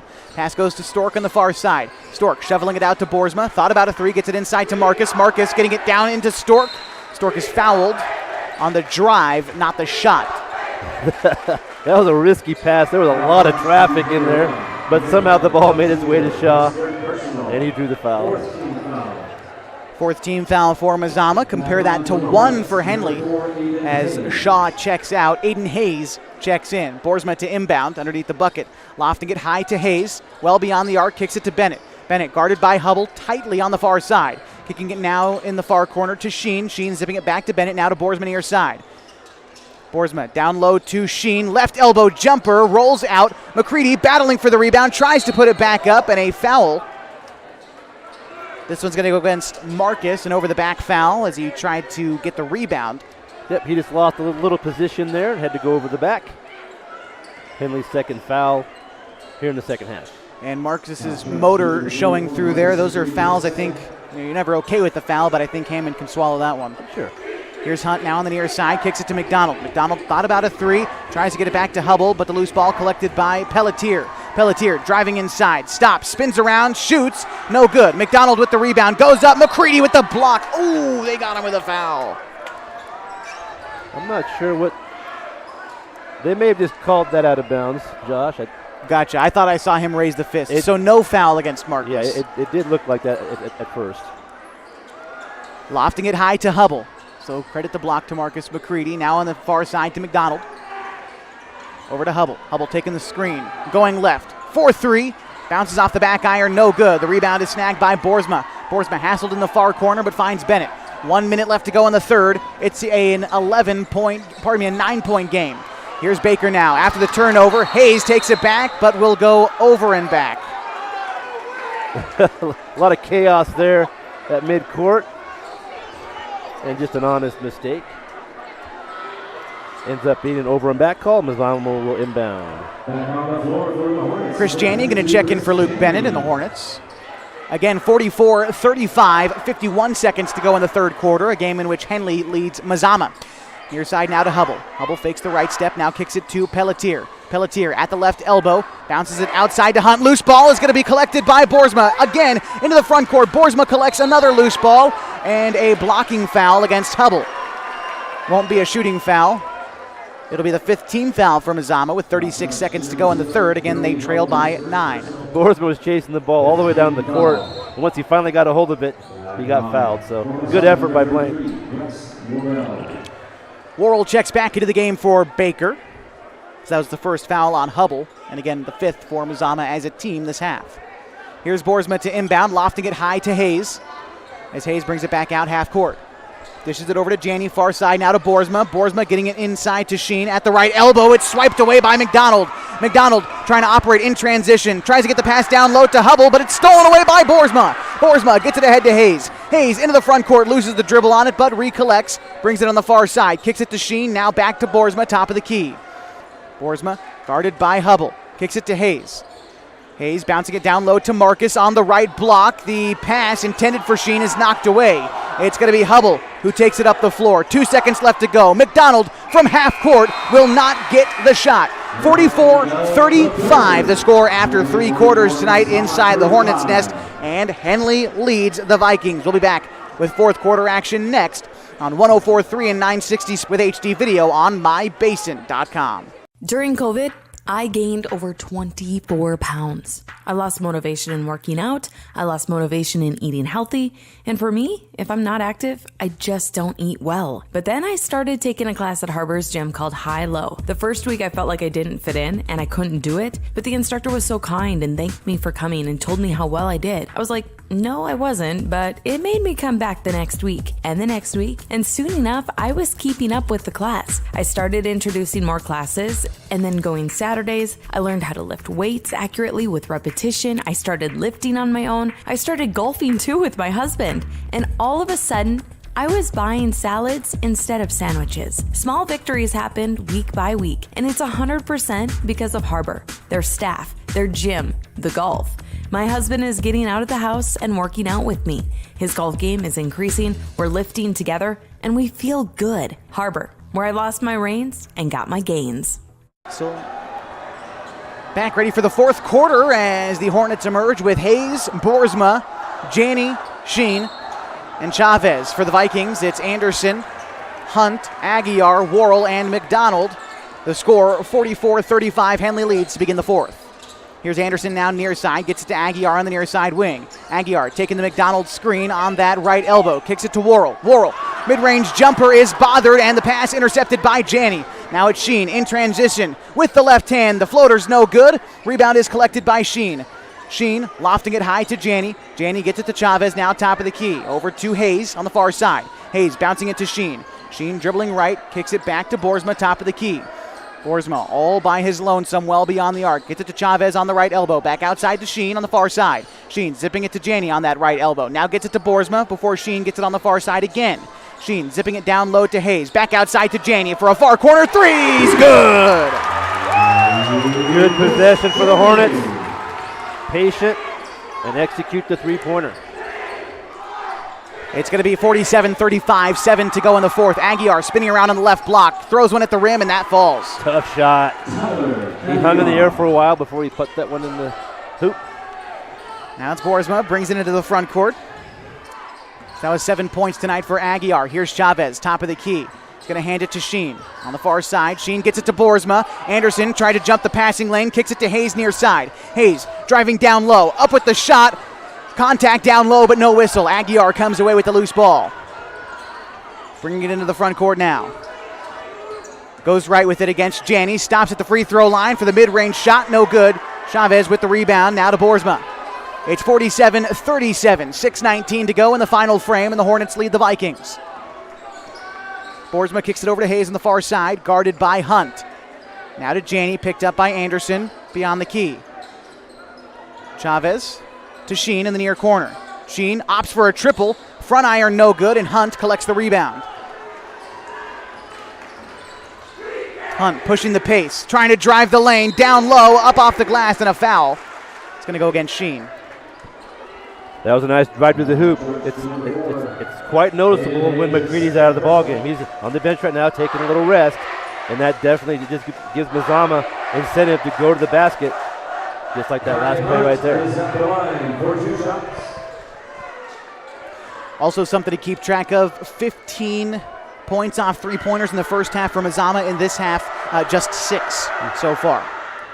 The free throw misses there from Hunt. Stork back into the game as Sheen takes his seat on the bench. So the 5 on the floor for Henley. It's Boersma, Janney, Chavez, Hayes, and Stork.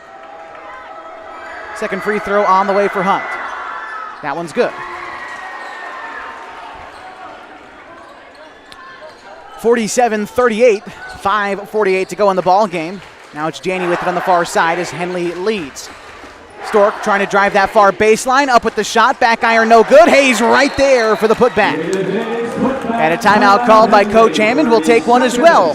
49-38, 5:38 to go in the fourth, and the Henley Hornets lead the Mazama Vikings on 104.3 and 960 Sports with HDMyBasin.com. To us, pizza the way it ought to be isn't just our slogan. It's our promise and our passion to give you the best dining experience and the best tasting pizza you expect. For over 40 years, we've been making pizza the way it ought to be. Handmade with the freshest and finest ingredients. Our dough is made fresh daily, and we use 100% whole milk mozzarella cheese and toppings edge to edge. There's pizza, and then there's Mountain Mike's Pizza. Pizza the way it ought to be. 49-38, 5:38 to go in the ball game as we welcome you back to MyBasin.com and 104.3 and 960 Sports. The Hornets in front of the Vikings. Here's Hunt kicking it near side to Anderson. Anderson to McDonald. McDonald fakes the handoff, tries to dribble down low, bothered by Sheen, gets it to Aguiar. Aguiar backing down to McDonald, who gets the hoop plus the harm. Nice persistence down there. McDonald with a chance at a three-point play. Number 10, Owen Sheen, his first personal. Fourth and the team foul. Checking in for Mazama. That's Henley's fourth foul of the second half. Mazama with 5 team fouls. McDonald's free throw is off the mark, and the rebound is collected by Hayes. The score remains 49-40 with 5:09 to go in the game. Here's Boersma with it now near side, kicking it to Stork. Stork holding it high above his head, kicking it to Sheen. Dribbling on the far side, hands it off to Hayes before kicking it to Boersma, top of the key. Off-ball action, and Sheen grabs it. Sheen getting it down low to Stork. Spins to his right, steps back, kicks it back outside to Sheen. The Hornets can afford to slow things down just a little bit. Boersma directing traffic, getting it to Hayes in the near corner. Hayes puts it on the deck, trying to split the defense, up with the shot, and he gets it. Couple hoops for Hayes here in the fourth. 8 points for him tonight, 4 in each half. And here's Hunt. Kicks it now to Pelletier before getting it again to Hunt on the near side. Underhand shovel pass to Pelletier beyond the arc, bringing it right. And kicks it over to Anderson. Anderson brings it back around top of the key. Bothered by Sheen, but Anderson recollects. McDonald opts for a triple. That one rattles home. He's a good three-point shooter. 3 more for the big guy. You don't see many centers that can shoot like that. Yeah, tonight he has got 12 points, 6 off triples. Sheen now kicks it to Stork, top of the key. Here's Hayes. He brings it around top of the key. Bothered by Hunt. Underhand pass to Boersma. 3:52 to go in the ball game. 51-43, Henley leads. Stork trying to drive the right baseline. Gets knocked, but no whistle. Ball goes out of bounds. Possession remains with the Hornets as we've got Hubble and Marcus Uloa Ford into the game.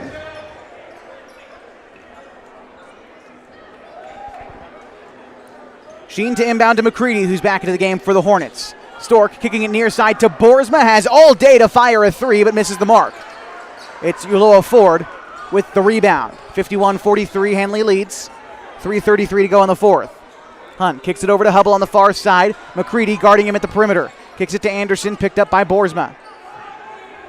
Anderson driving along the right side. Terminates the dribble at the right elbow, kicks it to Hunt. Hunt tries to cross up Hayes. Step back 3 is good. What a shot.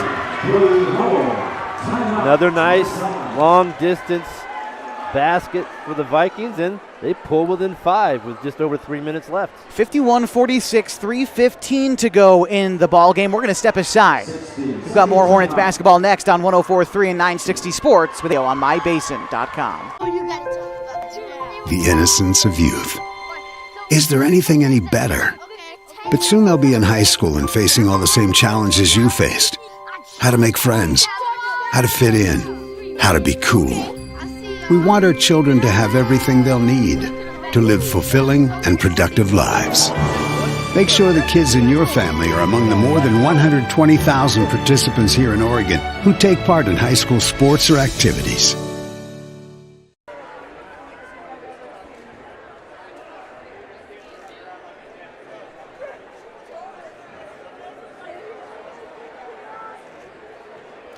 And we welcome you back to 104.3 and 960 Sports. HD video tonight on mybasin.com. The score with 3:15 to go in the ball game. The Henley Hornets in front of the Mazama Vikings, 51-46. The three-pointer had dried up for Mazama through most of the third period, but they have hit 2 here in the fourth to bring themselves back within 5.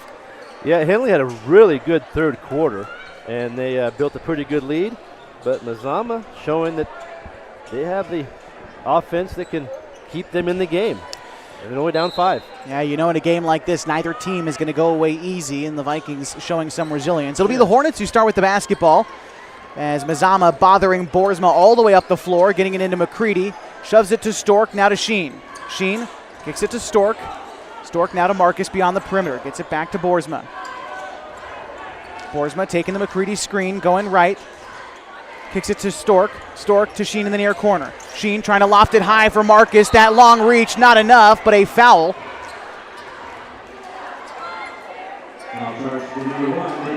Yeah, we've seen Henley do this. They get inside 3 minutes. If they have a lead, they will take their time. They're not known for taking their time. They're usually very quick strike offense, but they will be patient now and try to drain the clock and pick up the win. A lot of subs coming in for both teams as Bennett's into the game for Henley, along with, well, that'll be it for Henley, but for Mazama, you're going to have Worrell, along with Hunt and Aguiar back into the game for the Vikings. Inbound pass goes to Marcus. Top of the key now to Boersma. Gets it to Bennett, near side, corner three, rattles out. And Worrell gets the rebound. Kicks it ahead to Hunt. Hunt now in the far side to Hubble. 4-3 is no good. Sheen with the rebound. Henley trying to push the pace, and Sheen fouled in transition. And that'll be the 7th Mazama team foul. Yeah, that might not have been a bad foul. He almost fouled him on purpose. He was trying to hold Owen back. He saw that he was going to be jetting down the floor and heading to an easy basket. So Owen will be at the free throw line. He'll be shooting 1-1, and for Sheen tonight, he is 5 of 6 at the penalty stripe. His first free throw is short, so he won't earn a second. Worrell gets the rebound, passes it ahead to Aguiar. Aguiar to McDonald. Thought about a long three and instead hands it off to Aguiar. Aguiar now, top of the perimeter, is going to step into a triple. Front of the rim, no good. Hubble saves it from going out of bounds. Loose ball, picked up by McDonald. He passes it back outside to Hunt, who steps into a three. Hunt drills it. One thing about three-pointers, when you shoot them, if you miss, you get weird long rebounds, and that kept the offensive possession alive for Mazama, and they get another three. 2-point game, 51-49, 1:58 to go. And Henley's lead disappearing, but they still hold it. Boersma trying to split the defense. Drive down low, loses the handle, and a whistle. Possession stays with Henley. Mazama doing a nice job defensively. In that third quarter, McCready was pretty much scoring whenever he wanted, and they've shut that down here in the fourth. With just under 2 minutes now left to play. Anderson checking in now for Mazama as the inbound pass goes high to Sheen. Sheen over to Bennett now on the far side. Bennett puts it on the deck, dishes it to Boersma. Boersma gets it near side to Sheen.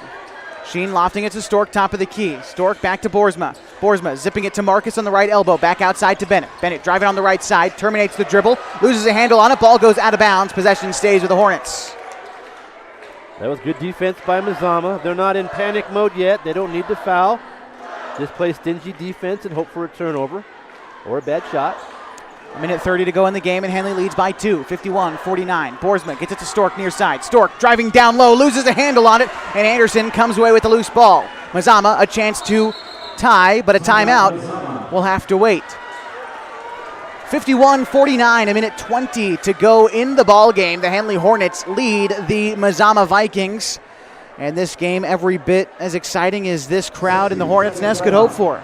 Yeah, we always say it's going to be even, and we really mean it. I mean, good athletes on both sides. Mazama that time defensively did just what they wanted to do. Play tough defense, don't foul, get that turnover. If they can execute offensively, they could tie the game or even take the lead. And the game over at Valhalla Court was equally competitive, only a 5-point difference, and that was back on January 20th, a 45-40 win for Henley. But this one has been competitive as well. At one point, Henley leading by 9. It's been trimmed down to a 2-point advantage. And the Vikings will have possession of the basketball coming out of the break. Be curious to see what first-year Vikings head coach Ryan Millsap draws up coming out of the break. Yeah, you look over the schedule this year for Mazama, they played a lot of close games. Certainly. So they may actually have a little bit more experience with a close game down the stretch than Henley has. But, yeah, this last minute 20 will be very competitive. Mazama has the basketball. Hornets back out, ready to go. It'll be Sheen, Hayes, Boersma, McCready, and Stork. And let's find out who's emerging from the bench for the Vikings. It's Anderson, Hunt, Worrell, Aguiar, McDonald. And that's everyone.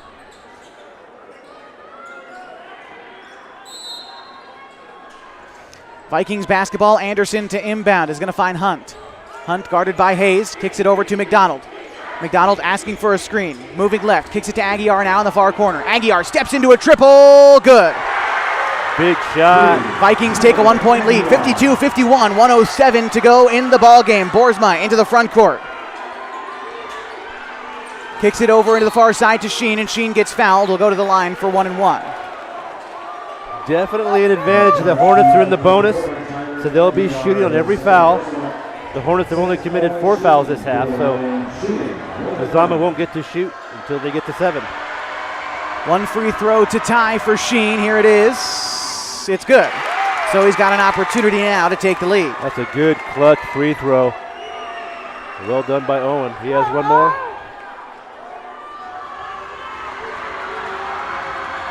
For Henley, it's Stork and Marcus in the box to try to rebound. A potential miss. The shot rolls around the rim. Marcus with the rebound. Kicks it outside to Sheen. It is tipped away by a Viking player as it goes out of bounds. So the Hornets retain possession at 56.9 seconds and a tie ball game at 52. That's a big rebound off of a missed free throw, as Henley will get possession now. They have the option. They could play for one shot here. Let's see what they do. The score is tied. Bennett into the game for Hayes, and Bennett takes the inbound pass. Bennett kicks it to Boersma, top of the key. Back to Stork. Stork on the far side, kicks it to Bennett. Bennett now in that far corner, tries to get it to Sheen, but the pass picked away by Anderson. And Sheen in transition is going to foul Anderson at the rim. So Anderson, a chance at 2 free throws with 43 seconds, and one heck of a defensive effort there from the MAZAMA senior. A good steal, just what they wanted right there. Also a good foul. There are good fouls, and that would have been an easy layup if Owen hadn't stepped in there. So here comes some pressure free throws for the Vikings. Anderson is 0 for 1 at the free throw line tonight, but does have 8 points otherwise. The first free throw is well short, doesn't connect with anything. He's shooting right into that teeth of that student section. It's not an easy shot. And although they're wearing camo, they are easy to spot. They are making noise. They are waving their hands. Here's Anderson with the second free throw to break the tie. It's good. MAZAMA with a 1-point lead. It's 53-52. Sheen pushing the pace for the Hornets. Kicks it to Stork. Stork trying to drive the lane. Up with the shot. It's blocked by Worrell. Aguiar with the rebound and a blocking foul against Bennett. Shaw had a nice lane to the basket. He made a nice drive, just couldn't quite convert the shot. And MAZAMA with some key rebounding the last couple possessions. And Coach Hammond asking for timeout. He'll get it. 33.6 seconds, and MAZAMA in danger of sniping this one away from the Hornets. A 1-point lead, 53-52. Aguiar with a big 3-point jump shot, and Anderson at the line going 1 for 2. Earned his team a 1-point advantage coming down the stretch. Yeah, wow, we've got a nail-biter here. MAZAMA just playing really good the last 2 or 3 minutes. Henley, a few careless mistakes. MAZAMA, we said at halftime, can they keep hitting that 3? Can they keep shooting well? Well, apparently they can. Because they've hit some clutch shots from three-point land. And we've got a 1-point game. And a big defensive play by Bryce Worrell, too. Wiped a Shaw Stork layup clean off the glass. Right, and we've seen this a lot. You can't replicate these situations. This is great for teams to go through, playing a close game in the last minute. Free throws are going to be extremely important these last 33 seconds. The Vikings emerge from the bench, and Sheen, Harper, Stork, Boersma, and Hayes out for the Hornets. Coach Hammond put his defensive team on the floor. Some quicker players that can foul, and then I'm sure he'll substitute some other players when they get the ball. It'll be Anderson to inbound for the Vikings. Going to bounce it into the backcourt to Hunt. And the Vikings feeling a little bit of pressure. Worrell collects the ball, and Sheen fouls Worrell to send him to the line, being a little bit choosy about who you want to foul there. And it looks like Bennett and McCready will get ready to check into the game. Yeah, that was a good strategy from Henley there. You want to play defense for a few seconds, you might get that steal. And if you don't, you're going to need to foul right away. And he makes some substitutions and gets McCready back in the game. Worrell 1 for 3 from the line tonight, shooting 1-1 here. The first free throw is no good. McDonald with the rebound has it stripped away and a held ball. Possession Vikings. That was a fortunate rebound that ended up in a jump ball for Mazama. Ball just took a weird hop off the rim. Bennett and Marcus out. Hayes and Harper back in. 24.6 seconds to go in a 1-point game. Mazama leads 53-52 and has the ball. Inbound pass to Aguiar, who gets fouled. So Aguiar heads to the line for a pair, or just 1-1 still. These will be his first free throws of the night. That is the 8th foul on the Hornets, not quite in the double bonus yet. McCready and Bennett back in. Still plenty of time here with 23 seconds. Aguiar at the line, trying to make it a 2-point game. That free throw is no good. The rebound picked up by Stork. Stork and the Hornets now into the front court. Here's to Boersma. 18 seconds to go. Now it's Bennett. Bennett driving in low and gets fouled. So Bennett is headed to the line for 1-1. Bennett trying to drive the ball across the key. Had a little reach in there, little body foul. And now Luke will be at the line, shooting 1-1. Bennett so far tonight is 1 for 2 from the line. Misses the first, and the rebound is collected by McDonald. And a foul committed at the baseline. McDonald to the line. a lot of pressure free throws in this last 30 seconds. And there will be some more. 13.4 on the clock in a 1-point game. Each team at 9 team fouls, so McDonald shooting 1-1. He is 0 for 1 at the line tonight. The shot is no good. The rebound collected by Boersma, and Boersma tackled at the point of attack, and he gets to go to the line for 2, that being the 10th team foul for Mazama. Wow, what a rebound. It looked like Aguiar had the ball, and Boersma came out at the last second, was able to strip it away and then get the foul. Big play. And he'll have a chance to take the lead here if he can hit a couple free throws. 11.3 on the clock as Aguiar checks out. Was apparently banged up on the play as Nakai Pelletier into the ball game for Mazama. Henley now in the double bonus, so he will get 2 free throws. Boersma tonight from the line, 3 for 4, nails the first and ties the game. Nice clutch free throw shooting, ties the score.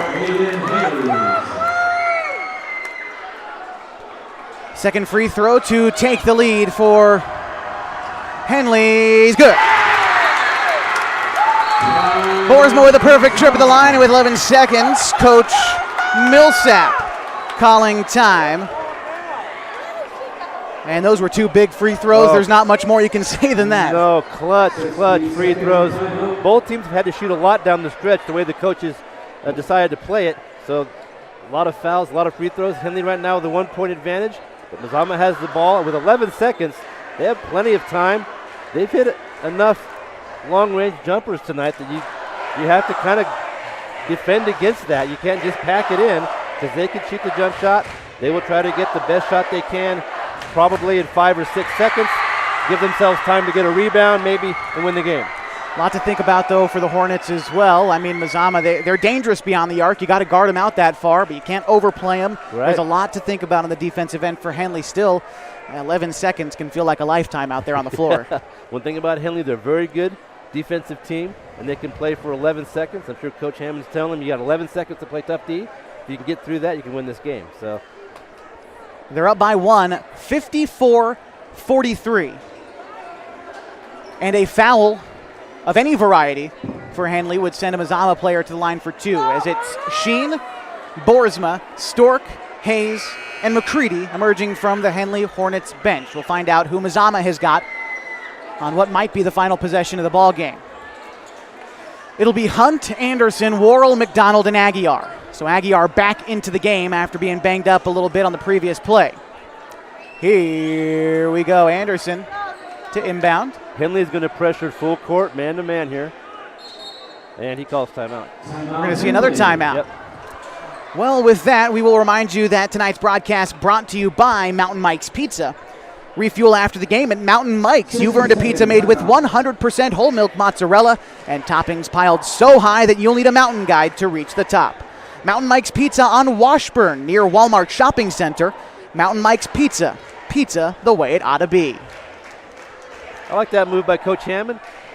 He let Mazama set up. He wanted them to show what they were going to try to do. He took a look at it. Now he's able to call a timeout and plan his defense accordingly. So, good piece of coaching there. Each team does still have one timeout as well. So, Mazama could come out in a different set. Hammond could, again, not like what he sees and try something else. But same goes for the Vikings. So, a lot hanging on these last 11 seconds here. And what a way to treat this packed house and all the veterans in attendance tonight on Military Appreciation Night. We've seen a good one. It's been a great one. That's why you save those timeouts. Yes. People always say, this is why you save them. Yes, just for this reason. Same 10 on the floor as before. Here we go. The inbound is going to go to Hunt. He loses the ball. Pass goes into the front court to Anderson. Anderson ahead to Aguiar, and he loses it. Ball goes out of bounds with 5 seconds to go, and it's going to be Henley basketball. Just a series of unfortunate breaks for Mazama there. Just a pressure-packed situation, and the ball just slips out of bounds. They'll have to foul now. Sheen to inbound. Hubble into the game. Sheen to inbound. Pass goes to Boersma. He collects and is fouled. Boersma goes to the line, 4.2. And that's the player you want at the line. He just hit 2 in a row. See if he can do it again. Now, as someone who knows more about the rules than I do, Kev, I've seen it go either way in high school basketball. Even if, regardless of what happens, if Mazama calls time, do they get to advance the ball into the front court? I believe the ball stays underneath the basket at this level. Hayes into the game. McDonald into the game after Blaine misses his first free throw. But an opportunity here. Try to make it a full 2-point ball game. Blaine sinks that one, 55-53. 3 seconds now left to go. Pass goes to Aguiar. It's knocked out of bounds. Possession stays with Mazama. 1.1 second. Mazama has time enough for a catch and shoot, and the Vikings will draw up a play to try to win the ball game. Mazama did a good job getting the ball up the floor in a hurry, but Shaw Stork made a great play and jumped out and intercepted that pass, knocked it out of bounds. And you're correct, they will have just over 1 second to get a shot up, and there's enough time. If you can get the ball in quickly, score up to the hoop, 1 second's enough to get a good look. So I'm sure Mazama will want to get the ball as close as they can to the hoop, but they'll take whatever they can get. The first open player is going to get it. We'll see what happens. Only to be a fly on the wall in one of these huddles right now. Both coaches expressive in those huddles. Teams back out onto the floor. McCready, Boersma, Hayes, Stork, and Sheen. And for the Vikings, it's Aguiar, Hunt, McDonald, Worrell, and Anderson. Mazama gets it in front of their own bench. 1.1 second into a 2-point game. The Vikings tie with a 2, win with a 3. They have McCready playing defense on the inbound to try to really disrupt that pass and give him no vision.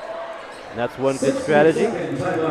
Henley takes their final timeout. So after 30 seconds, or it's a full, so after a minute, we'll finally get to conclude this ball game, or potentially overtime if Mazama sinks a 2.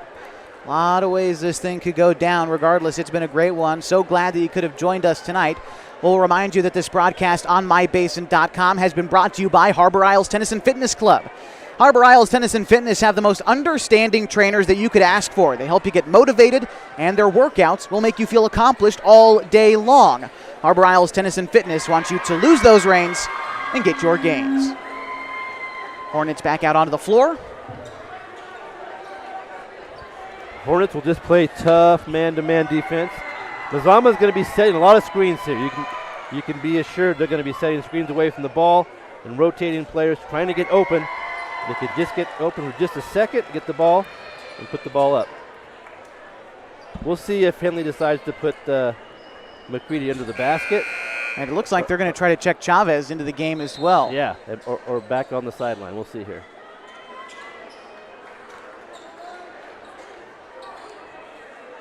They have the advantage of having 2 tall players, so you can have one guard the ball in the inbounds and then one near the rim. Stork comes out, Chavez in. 1.1 seconds left to decide this ball game. It's 2-point differential, 55-53, Mazama trailing. They'll get possession. Worrell to inbound. He's going to find McDonald. Catch and shoot. Long three. It's off. The Hornets win. They hold on and they remain undefeated in Skyline Conference play, escaping with a 55-53 victory.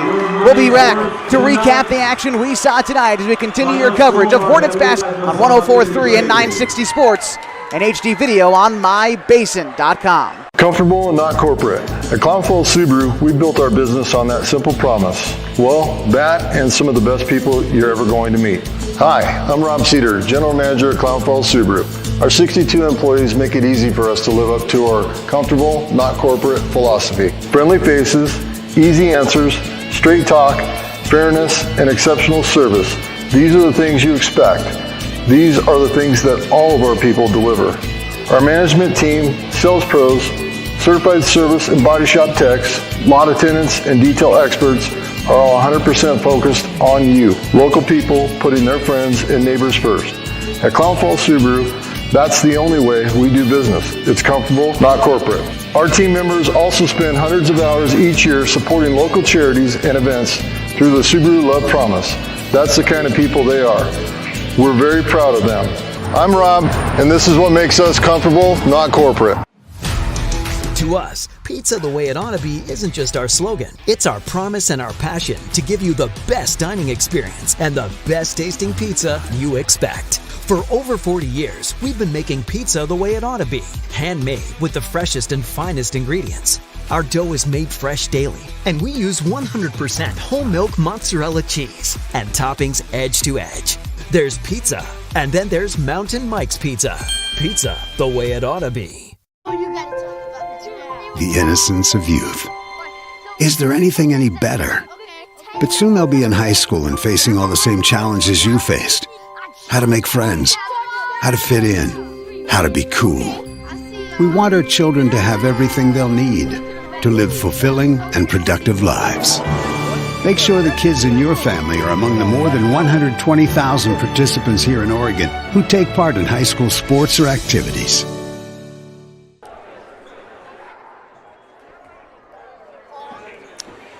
Welcome back to 104.3 and 960 Sports, HD video on mybasin.com. Final score from Henley High School, the Hornets holding on to defeat the Mazama Vikings 55-53 in epic fashion this evening.